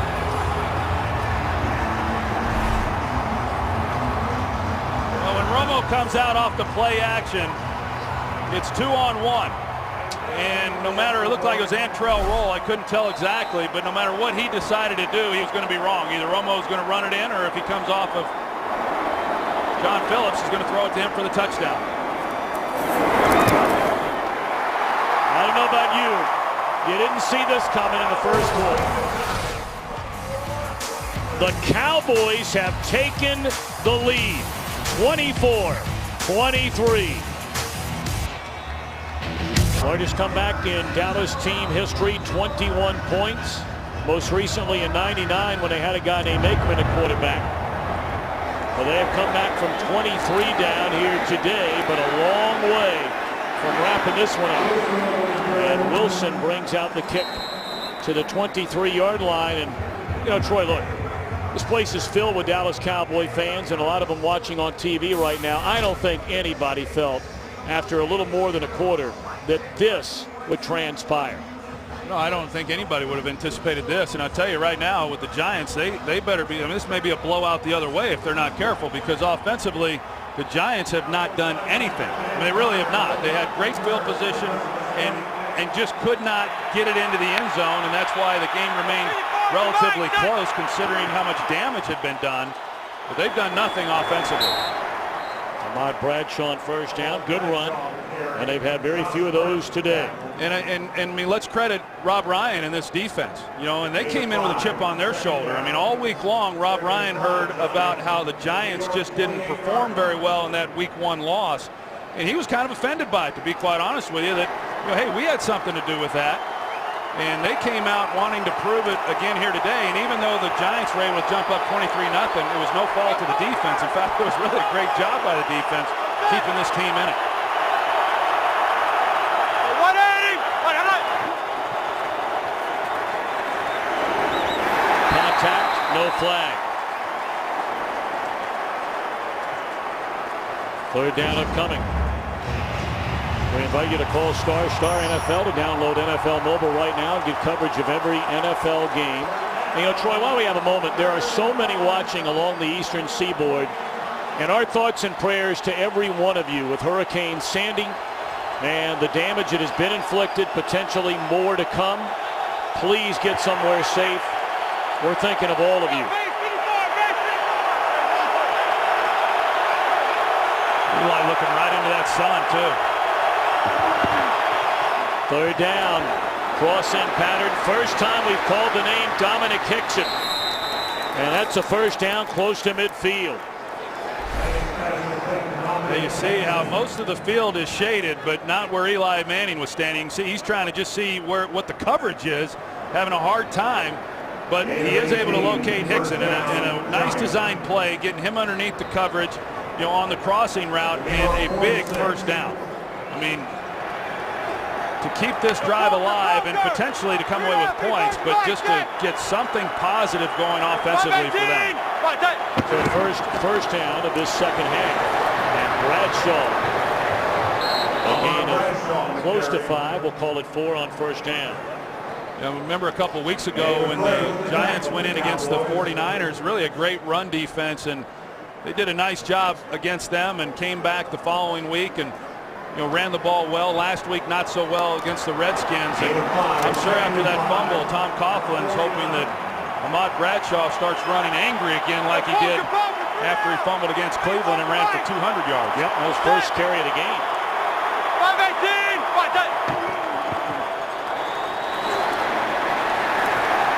Of course, Bradshaw, a very emotional player, smacked his teammate Victor Cruz on the back of the helmet after a play last week when he felt like Cruz didn't make a good block. It was a 15-yard run. He thought it should have been a touchdown.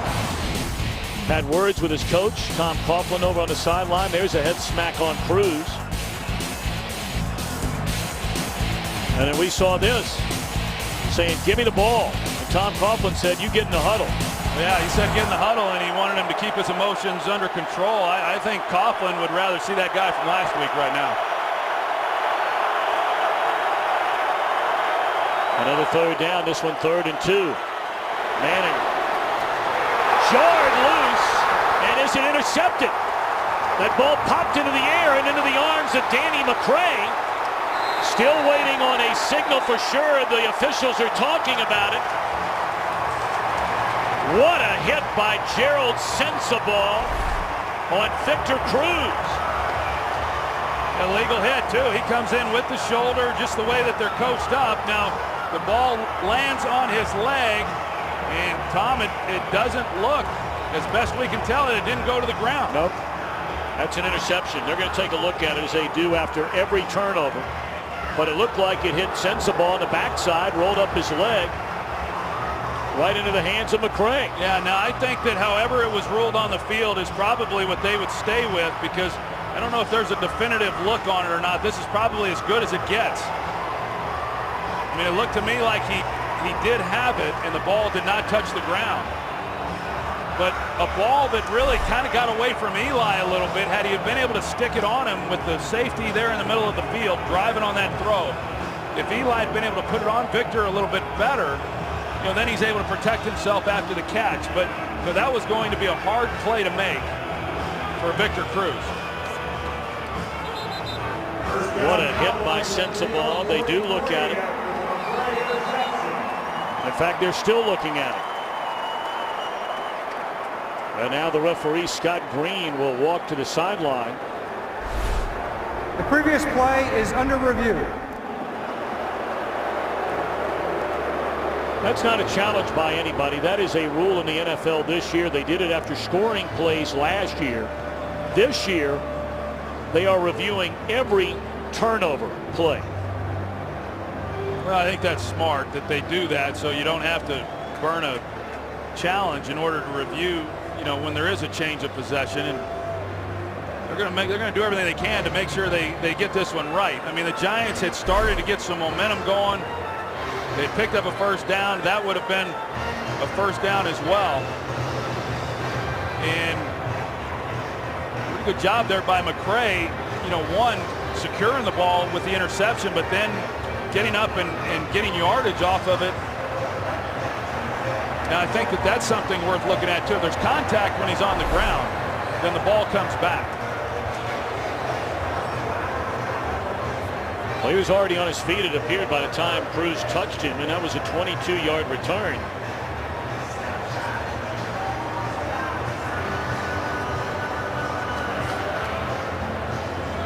I think the question is, whether or not he was touched when he was on the ground.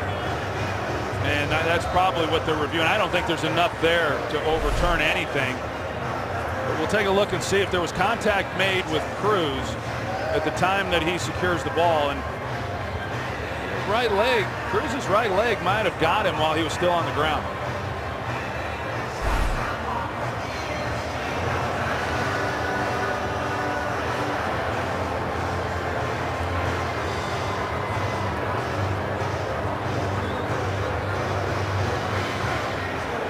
Scoreboard, video board they have hanging over the middle of this field that runs from 120 to the other 20. It is spectacular to see it in person. It's almost beyond description, but I'm not sure standing on a sideline if you can see anything looking straight up. Saw Jason Garrett start to look up and said, "Now, go put your nose on that flat screen at home, and then that'd be about what it's like looking up for these coaches." After reviewing the play, it was a valid interception. However, the interceptor was touched by the receiver's foot. The ball will be placed on the 35-yard line. First down for Dallas. Please reset the game clock to 54 seconds. 54 seconds. So as you pointed out, Troy, it looked like the foot of Cruz may have made the contact. Well, obviously disappointing there for the Giants offensively, not being able to maintain possession and keep the ball. But now it's up to this defense and them trying to make a stop and get the momentum going back in their favor, and something they've been unable to do on the last several possessions. Throwing on first down is Romo, and there is Chris Canty once more. Canty has had an outstanding game. He really has. He's got an inside pressure, and this time he's going to loop all the way around to get to Romo.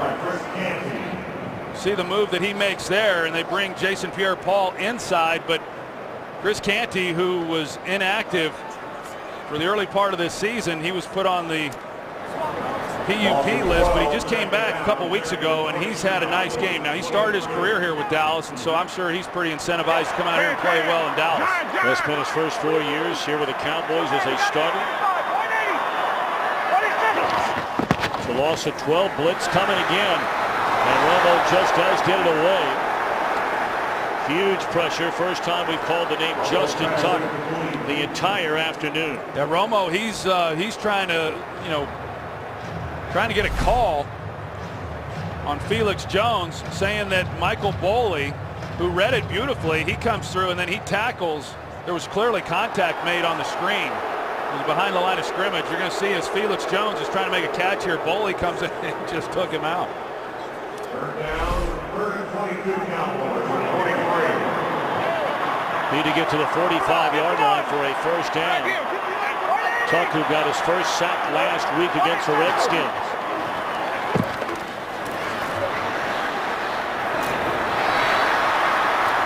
And it's Tanner caught from behind. How about Pierre-Paul running down Tanner in the open field? End of the quarter, Cowboys have taken the lead.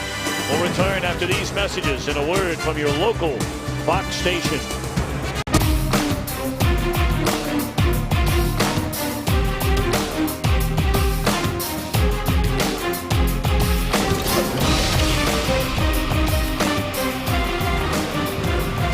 Back to America's Game of the Week here on Fox. It didn't look like it was going to be much of a game when we got underway. The Giants out to a 23-0 lead.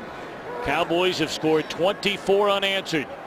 And now we begin the final stanza here at Cowboys Stadium. As Mormon gets it away, and Randall will pick it up at the 14-yard line. And he'll be tackled right there. Bring you up to date on some injury news along the Giants sideline. How about it, Pam Oliver? Well, Tom, the Giants defense will try to stop that Cowboys offense without their starting middle linebacker. Chase Blackburn has a hamstring injury to his left leg, and he is done for the day. Meantime, I saw Justin Tuck get worked on by a team doctor. They were checking out his neck and also testing his extremities, but he's been back in since. Well, Tuck nearly had a sack a moment ago. Pam, thanks so much.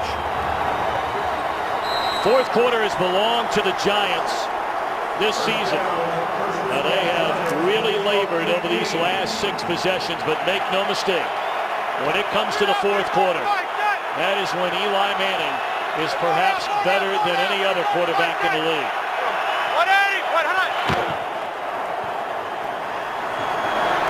And a first down throw and a first down catch all the way up to the 45 for Nix. A beautiful throw by Eli Manning, and they're going to run the quick post route, and this is the guy here you've got to navigate. You throw it right off the back of his helmet. He's trying to get underneath the throw. There's Gerald Sensabaugh, and Akeem Nicks runs a nice route, but that guy can't get underneath that throw. And Buddy Ryan used to try to do that all the time and get that guy underneath the throw. It just doesn't work, and Rob Ryan, obviously, that's where he got it from. First down, what a catch made by Randall, and that'll be a first down to the 44-yard line. And here we begin the fourth quarter, and here we go with Eli Manning. Yeah, I mean, for as much as they have struggled offensively, now they did get it going on the previous possession, started to get some completions, but you called it. Fourth quarter starts, and off Eli Manning goes. Well, she had 15 fourth quarter touchdowns, an NFL record last year. Bradshaw for a gain of close to 4. You can just tell that the Giants are starting to sense the urgency of this right now. And the defense was able to make a big stop, something they had been having troubles doing against the Dallas offense, and now the Giants are, they're playing with a little more urgency. They get the 2 completions and a nice run there on that last play of 4 yards.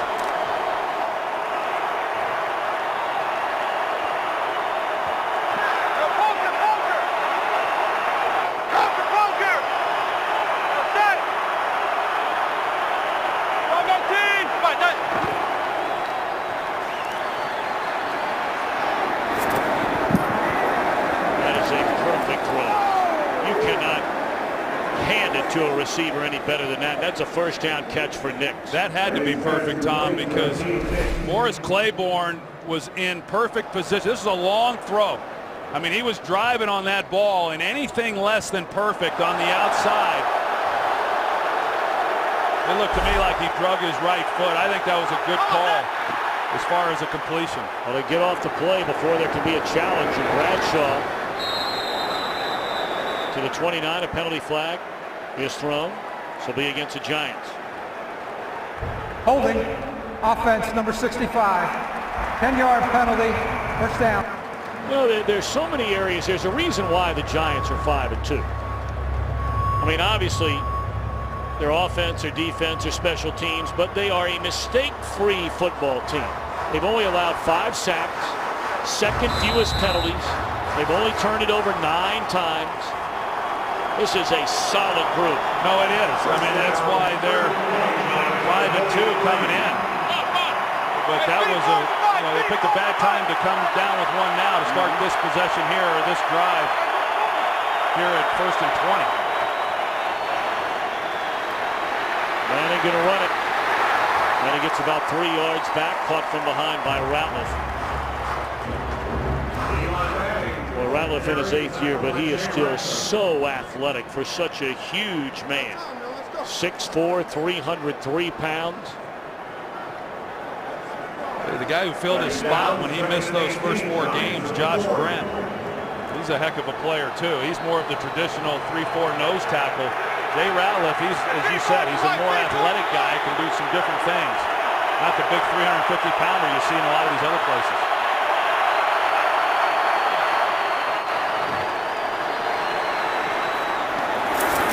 Shot down after making the catch is Bennett, so it brings up a 3rd down and 5. Well, it makes it a manageable 3rd down, but it also at least puts them in position if they want to try to kick a field goal here. They're now in field goal range. So that was a big completion there. And, you know, of course, they want to come away with points, but you wonder if they would go for it on 4th down if they get anywhere close, if they just come up short. If they would, then that affects what you do here on 3rd down. But my guess is that Coughlin would go ahead and elect to kick and then try to take the lead.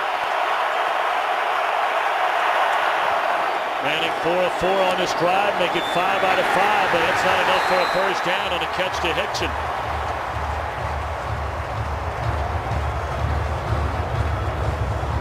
And Tom Coughlin says, Lawrence Tynes, make your way out on the field. This shouldn't have been that hard. You're going to see him come across the middle, and there was no reason really for him not to push that up the field more so that when he caught the ball, he immediately has the first down. You know, you can't always do that. You know, you don't have the freedom to do whatever you want, but considering what they had there, that to me should have been completed for a first down. 43-yard field goal try to take the lead. And it is good. Lawrence Tynes, 43-yard field goal against the Giants. So the Giants answer and have recaptured the lead with 10:20 to go. Going to look at Cowboys Stadium here in Arlington, Texas. 10:20 to play. Giants 26, Cowboys 24. 8 plays, 60 yards. Manning perfect, 5 of 5.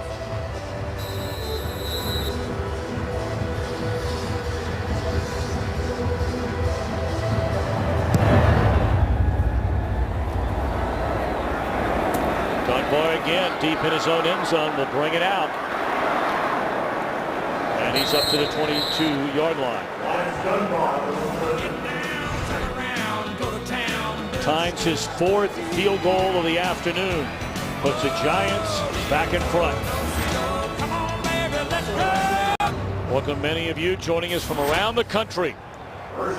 New York Giants open this game with a 23-0 lead. The Cowboys turned it over 4 times in the first quarter plus. Dallas chalks up 24 unanswered points before the Giants just kicked a field goal, the 4th of the day by Lawrence Tynes, to recapture the lead. And here we are with 10:13 to go. Defense number 91, 5-yard penalty. Still first. Of the 4 turnovers early, Romo threw 3 interceptions, but the Giants were unable to deliver that knockout punch, settling for field goals rather than touchdowns, enabling Dallas to stay relatively close. Scored 10 points leading up to halftime. As a carry off to the left side is Felix Jones on a 1st and 5, and he picks up a yard.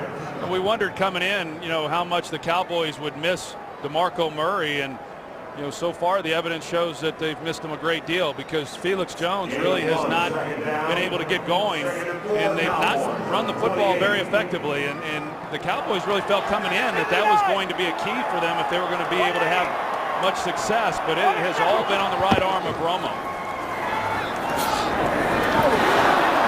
Through the hands of Des Bryant.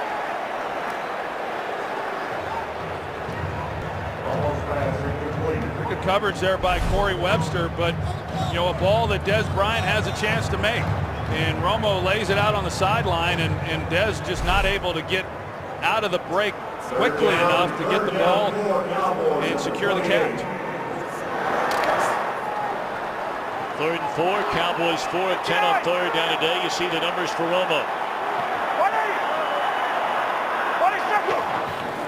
4-man rush, good protection. Catch this time is made by Bryant. That's the 1st down. Or is it? Didn't look like he got a favorable spot there.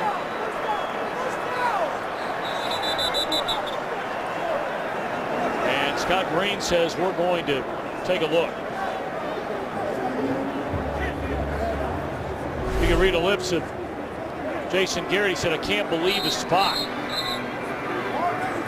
Yeah, you can see where the knee was down, the ball was beyond the 1st down, and it's a 1st down anyway. So yeah, it was a less than favorable spot, but still good enough. And they come right back to that same route on the outside to Des Bryant against Webster.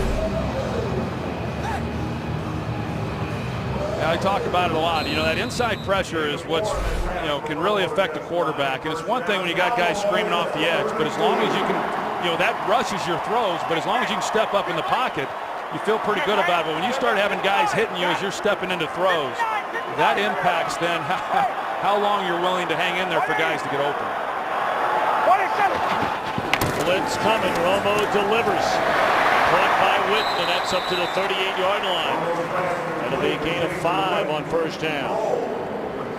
Join the NFL and the American Cancer Society in the fight against breast cancer by supporting a Crucial Catch campaign. Visit NFL.com/auction to bid right now on authentic NFL pink gear worn by players and coaches.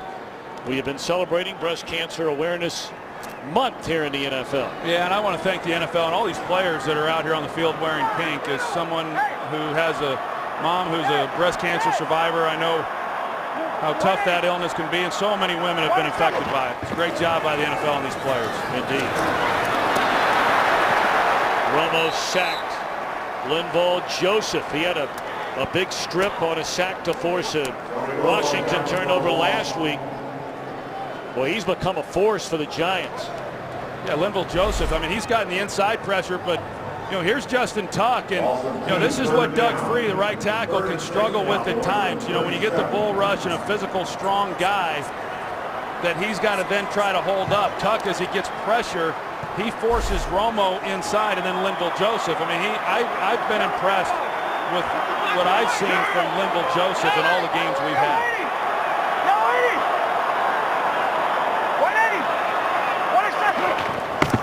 It's coming again, 3rd and 5, and again the Cowboys deliver. Romo to Austin, he beat Hosley, and that's in midfield. In a lot of ways, that's what football comes down to, is who's going to win on 3rd down.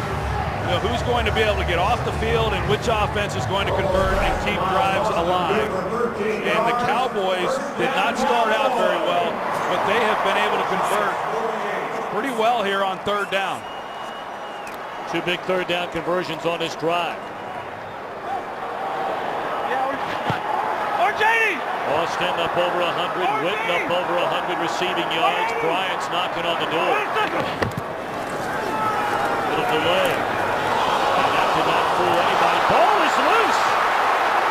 Is that Stevie Brown again? Who else would have been? It is. Huge turnover by the Cowboys. Their 5th of the game. See Felix Jones. Comes in, he's loose with the ball. The ball is hanging loose down low, and he runs right into the back of Ryan Cook, and the ball comes out.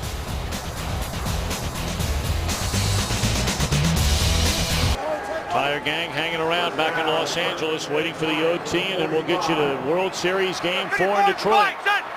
It's still 6:40 to go here, and the Giants, after the turnover, give it to Bradshaw. That's a gain of 8 on the first down. Now we'll go back and take a look at the fumble, and you see Felix Jones. He has the ball. He's trying to secure it. As he then goes to put it in one arm, he drops it down, and he runs into the back of Ryan Cook. You know, ball just comes out. I mean, that should not happen. And he's got to be better with securing the football. And Stevie Brown, he tried to pick it up initially on the move, and he might score if he picks it up cleanly. And almost lost an opportunity to even get the change of possession, but he was then wisely able to fall on it. Bradshaw, a first down and more for the 26-yard line. And speaking of the World Series, Trey Menifee has more on what's coming up. Well, you mentioned it. Game 4 of the World Series comes up in just a bit. Miguel Cabrera and the Tigers shut out twice during the regular season, but Pablo Sandoval and the Giants have shut them out the last 2 games here in the World Series. Game 4 comes up 8 o'clock Eastern time. Tom? Thank you. First down, Giants. Bradshaw. Back to the line of scrimmage, 2nd and 9. Clock under 5.5 to go. Well, some of the tough running, that they were unable to get through much of this game. They didn't get anything on that run, but we're starting to see some things pop a little bit and get some of the running game going that they struggled so much with. And that's taken then, one, it takes time off the clock, and it takes a lot of the pressure off of Eli Manning.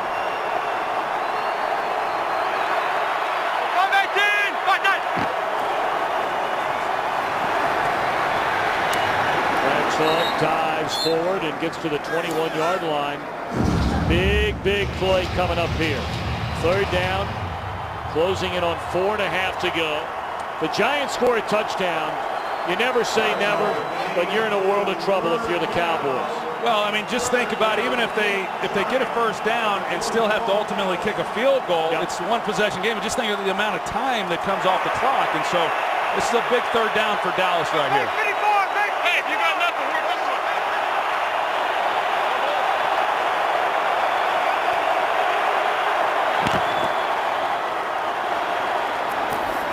Catch short of the first down is Hickson.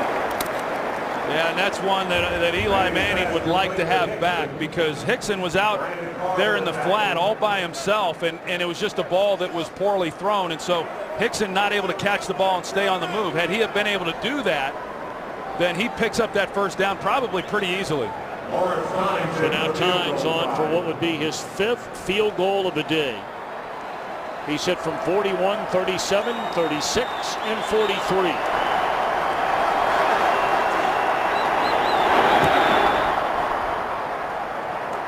He's among the best in the game, Lawrence Tynes. The fumble by Jones as the Cowboys were on the move. Leads to 3, and now the Cowboys need a touchdown.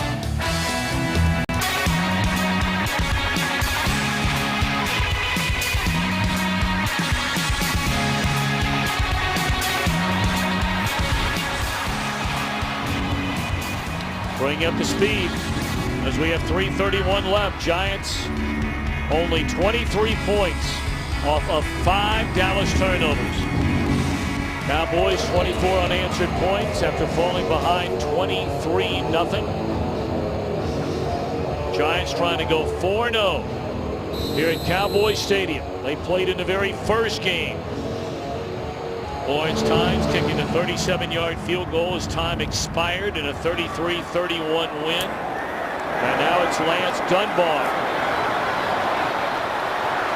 Trying to turn the corner, flag down. He is tackled at the 22-yard line. We got several flags thrown.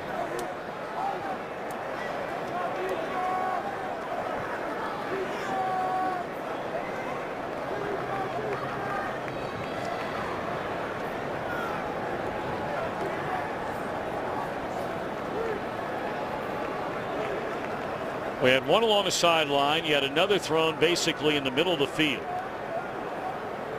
And the officials are huddled at the 20-yard line. All right, there are 2 fouls on the play. Holding, receiving team, number 27. Illegal hands to the face, number 58.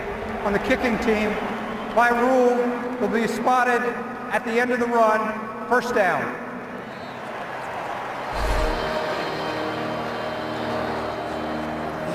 So there's a hold on Frampton. And then Herzlich, hands to the face. Yeah, I'd say that's hands to the face. Wow. Well, we'll see what happens here. You know, we talk a lot about Eli Manning and what he's been able to do in the fourth quarters, and he's done it on the biggest stage of them all. And you know, now's a chance for Tony Romo, you know, with all 3 timeouts and over 3 minutes to play, and they need a touchdown, and you'll see what he's able to do. 14 fourth quarter comebacks in his career. First catch today by Kevin Ogletree, who had the monster game in week 1. 8 catches, 114 yards and 2 touchdowns, and a flag down on the play. Both teams are pointing at the other.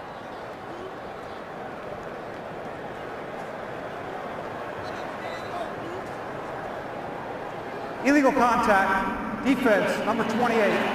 5-yard penalty, first down.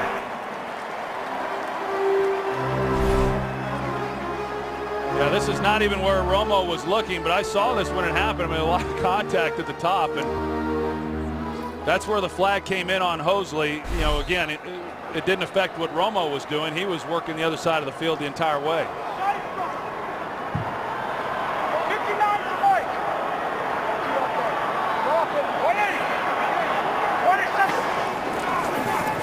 Giants blitz.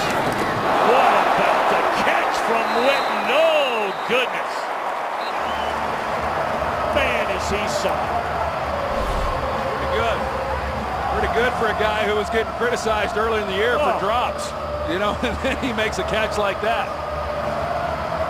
He is something. Well, he's just an absolute professional in every sense of the word. He's a great teammate, he's a great leader, and he's a great player.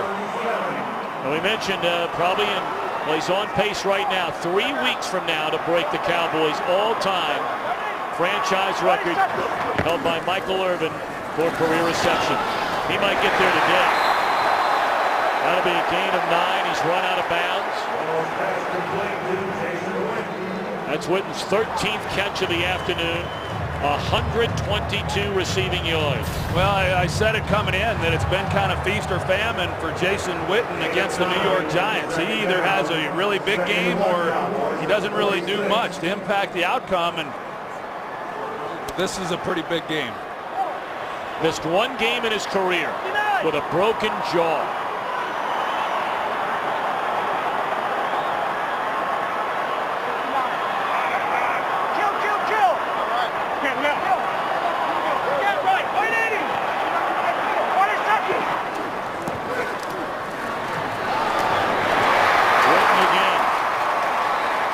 Number 14 and a first down to the 45. Well, give Perry Fuel credit. Defensive coordinator, this time he puts Michael Coe on him. You know, so they're going to try to play him really with a safety over the top and let Coe work him underneath, and yet he's still able to get open. And they've tried a lot of different coverages against him, and so far just nothing's been real effective. Romo on first down. Off the fingertips of Bryant.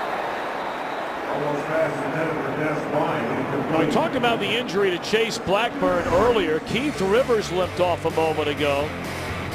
We're down to the final 2 minutes.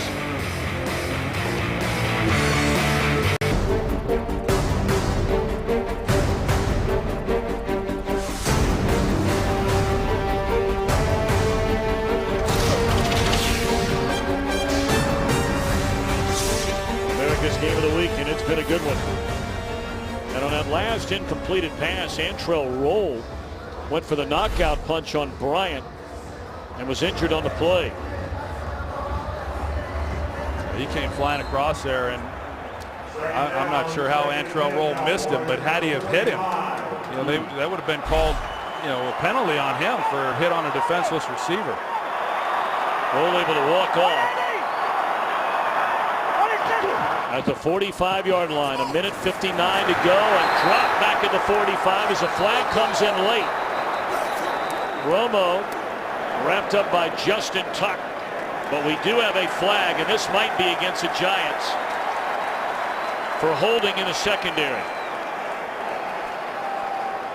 Holding, defense, number 28. 5-yard penalty, first down.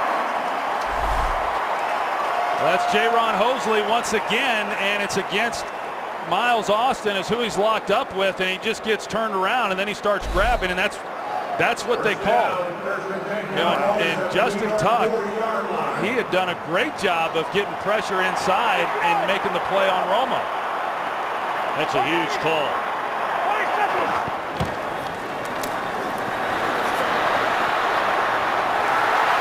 Austin to the 28. Of course, you're down 5. Field goal is not going to help you. Can Romo get the Cowboys into the end zone? Yeah, they got Miles Austin, and he hooks up, and then Romo had to navigate the umpire there in the middle of the field. But you can see how slippery Romo can get. 1:28 to go. Romo to Witten. That is his 15th catch. Well, they've worn that route out. I mean, they've thrown that one over and over and over. And you get inside leverage by the defender, and you run the out route, and then you just got to make a good throw, and that's what Romo's been able to do time and time again. Witten ties a career high with his 15th catch, 139 yards, a gain of 9,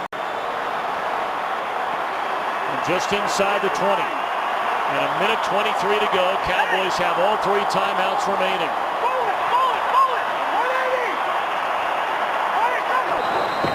Blitz coming, and there may have been movement. Or was a timeout called by the Giants? Yeah, I think it came from the sideline. Tom Coughlin ran down there to the line judge and was able to get the timeout call. Now, there's Tom Coughlin going down the sideline, and I'm not sure exactly what happened, but he's communicating with someone upstairs who didn't like something that he saw on the defensive alignment or what Dallas was showing offensively.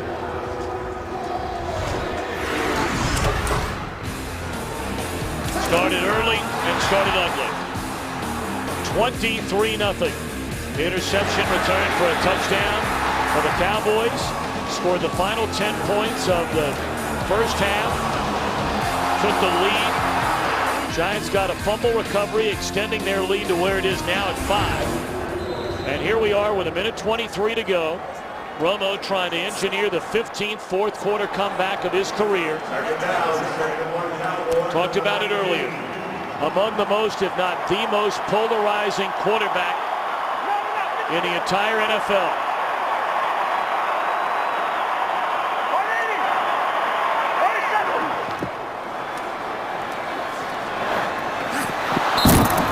Witten couldn't hang on this time, and hopefully our technician, audio technician along the sideline down there is okay. Third down, 3rd and 1 at the New York 19. Coming up next, the OT presented by Lowe's, and then on to Joe Buck, Tim McCarver and company for Game 4 of the World Series. Giants leading 3-0. The Cowboys obviously trying to do all they can to come away with a touchdown. They don't want to leave any time, though, on the clock to do it. You give the ball back to Eli Manning with a chance to come back himself.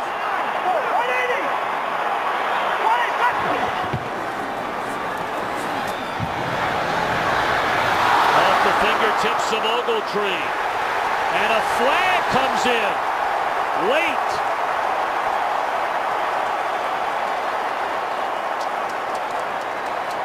We'll see what they're going to call here, but from what I could tell, it looked to me like Prince Amukamara played that ball about as well as you could play it. You're going to see here on the outside, and the initial contact, it looks like it's more contact given by Ogletree. Fourth down.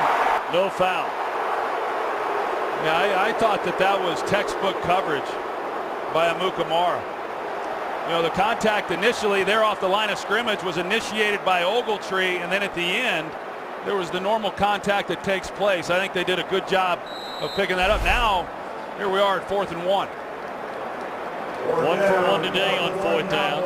That was on the quarterback keeper by Romo from the 1-yard line.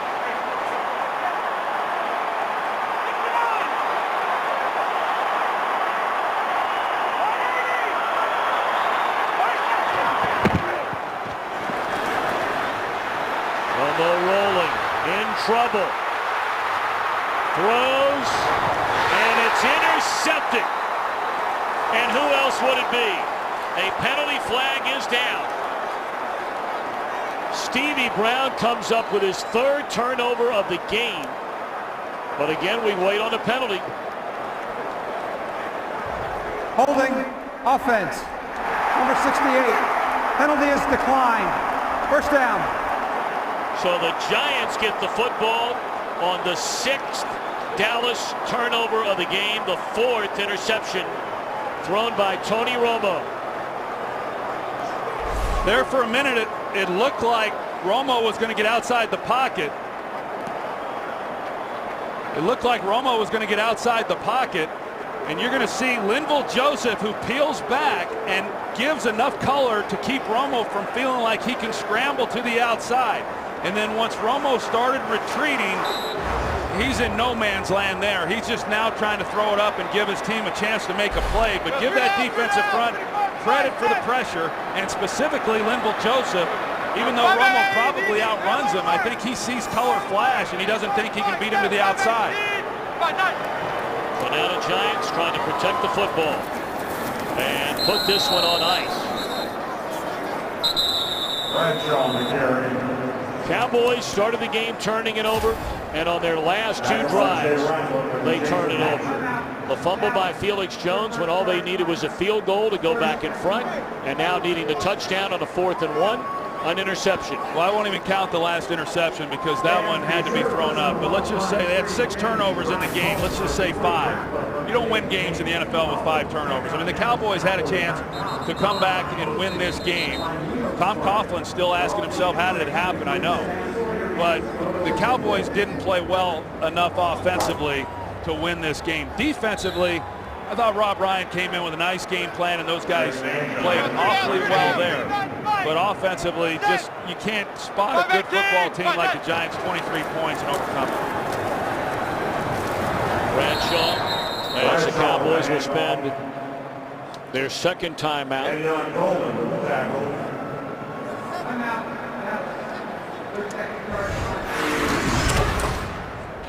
Turnover after turnover after turnover in the first 18 minutes of the game. 3 interceptions, a fumble punt by Des Bryant, but they hung in there.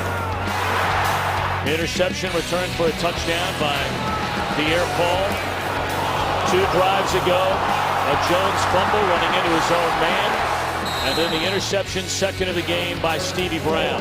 Well, you know, people ask, you know, how can the Cowboys be now 3 and 4? They've got a top 10 offense, a top 10 defense. And the reason is because they turn the ball over on offense and they don't create enough takeaways on defense. And then they beat themselves. And the Giants were not excused in that area in this game either. But that's something overall, as we've talked about, the Giants don't do. They don't turn the ball over. They're not penalized. They don't beat themselves. And that's why they're walking out of here once again from Cowboy Stadium with a victory. Now they're still waiting on the spot of this ball to see whether or not Bradshaw got the first down. If he does, the game's basically over. If he doesn't, and it doesn't appear as though he got there, it'll bring up a 4th down. Weatherford is already on the field, and Des Bryant is already standing back in his own 30-yard line.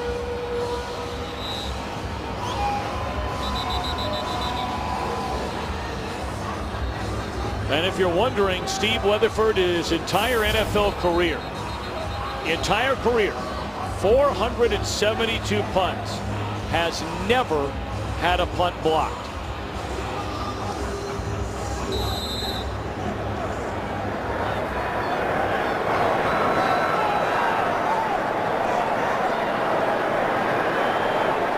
I know what Des Bryant's doing.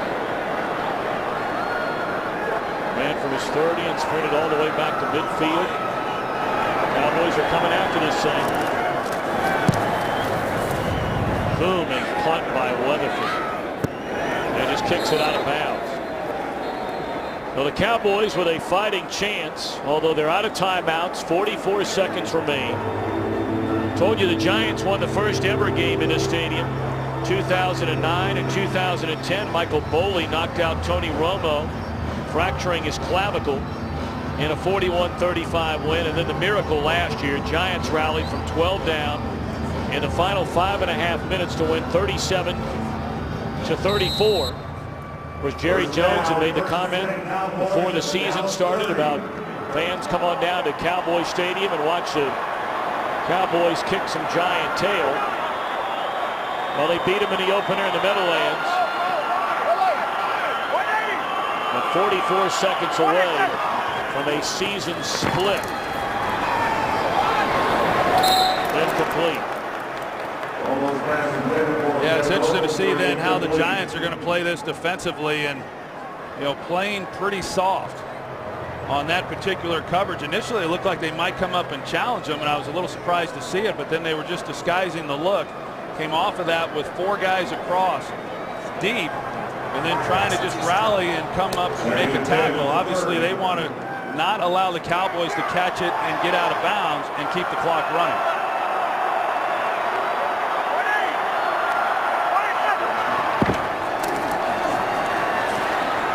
Down the middle of the field, Witten, career high 16 catch.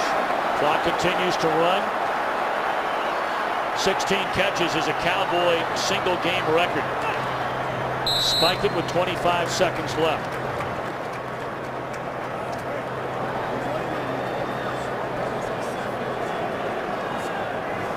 Second and 10, Cowboys at the 43. Coming up, the OT presented by Lowe's in Game 4 of the World Series. And for so many of you, once more, we're thinking of you along the eastern seaboard of the United States with Hurricane Sandy. Giants will be flying back into that, or at least into that vicinity after the game here today.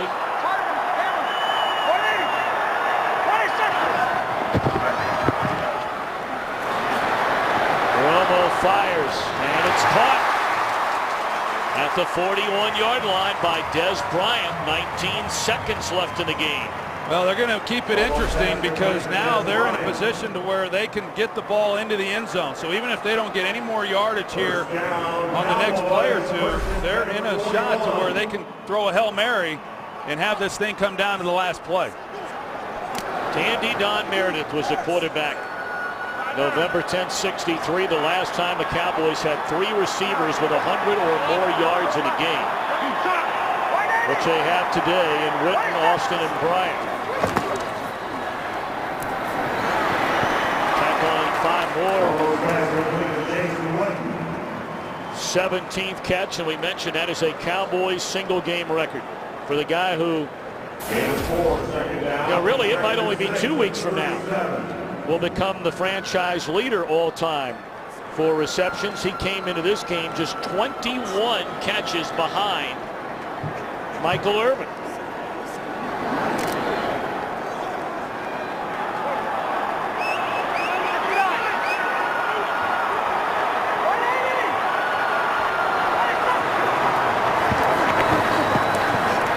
Romo going to throw it to the end zone.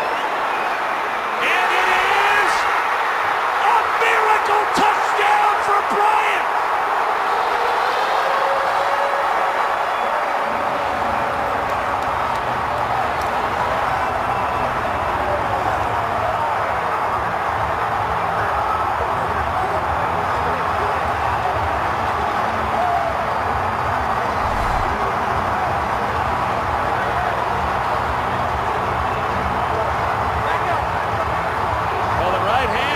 as he's coming down. Looks like it lands on the line. It looked like it was going to be close the entire way as to whether or not he was in bounds. The hand hits on the back line before any other part of his body touches down. You know, Stevie Brown was in position to make a play on that ball. He never gets over the top, and so what looked to be a touchdown now looks like it's coming back. The previous play is under review. They're taking a look.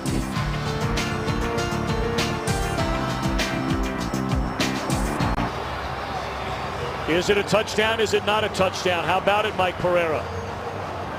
Oh, what a huge play in high definition television. To me, the fingers are out of bounds. I think they've got to reverse this to an incomplete pass. Still will have another play, but watch the fingers touch here. As you zoom in and take a look, you can actually see hand touching there, fingers touching. That's the first thing that touch. To me, that makes the pass incomplete. After reviewing the play, the receiver's hand touched out of bounds prior to him gaining possession of the ball. The pass is incomplete. It is 3rd down and 5 on the 37 with 6 seconds on the clock. Let's first show how he got up open. He runs a double move, and you know, Webster bites on it, which I'm not sure why he did that. But then it looked like Stevie Brown coming over the top as the middle safety had a chance to make a play on the ball as well. None of that happened.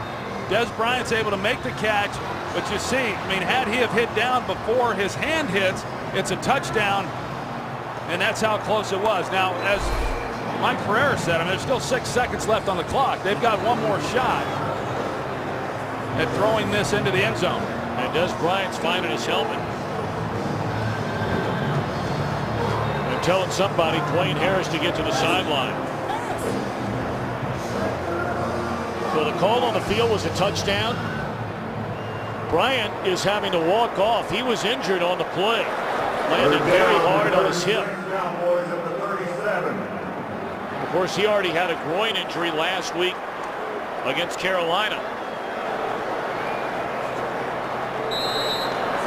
6 seconds remain. Romo's spending a lot of time in the huddle talking about this, so you wonder if they're going to try to do something a little different than just throwing a Hail Mary with everybody streaking down the field.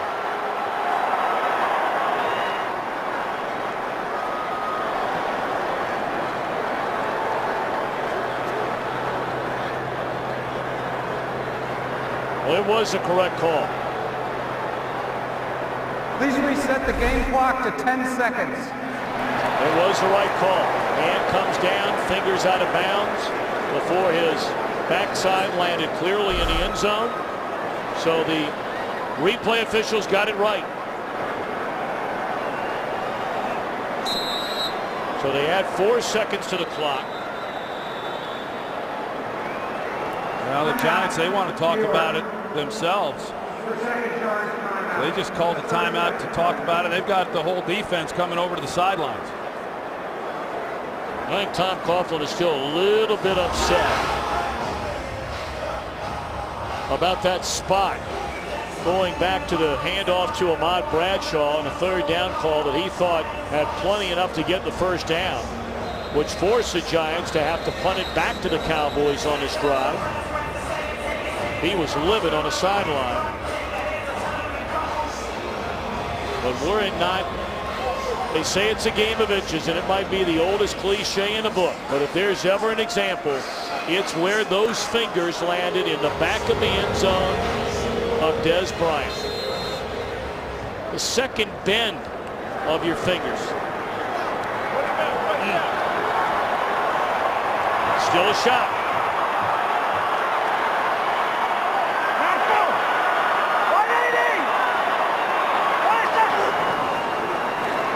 Three-man rush. They get a little closer as Witten tiptoes out of bounds at the 28-yard line. Well, now's your shot in the end zone. Well, now's their shot, and now they can run a more designed play. You know, as opposed to just throwing it up, they can try to run a play that they've practiced on from the 27-yard line. Let's see if this front, they'll rush 3, whether or not the Giants would be able to get any kind of pressure on Romo. And Bryant still injured over on the sideline. And here we go. Romo steps up, throws, and through the fingertips of Austin, there's a second remaining. Perhaps a break. I'm not sure if Austin makes that catch, if he's not going to come down short of the goal line. Yeah, it sure looked like if this ball was thrown lower and he catches it, that Webster's there, and then along with Stevie Brown, that they more than likely make the play before he's able to get into the end zone. So you're probably right on that, and we keep thinking we're coming down to the last play, and now here it is. Des Bryant has come back in. Final play of the game, and timeout is called by the Giants.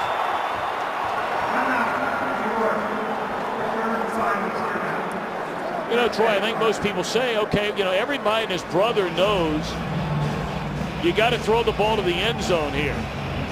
So if you're Jason Garrett, are there plays you work on to try and fool somebody, I guess for lack of a better word, to try to find a way to indeed get the ball in the end zone on the final play of the game? Absolutely they do, and as we just saw on that last play, you know, as simple as it sounds, from the 27-yard line, they have a shot to hit Miles Austin in the seam, and it's going to take some sure tackling to keep him out of the end zone. I mean, they're not going to line 8 guys up along the goal line, and so you've got the pass rush, you've got guys that are playing somewhat underneath, and you've got 4 deep.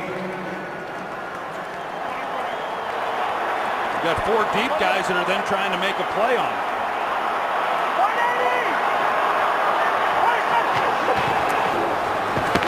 Three-man rush. Romo throws, and that's going to do it. The New York Giants go to 4-0 here at Cowboys Stadium, and they are 6-2 in command of the NFC East. A spectacular game for Witten, but Tom Coughlin's Giants win it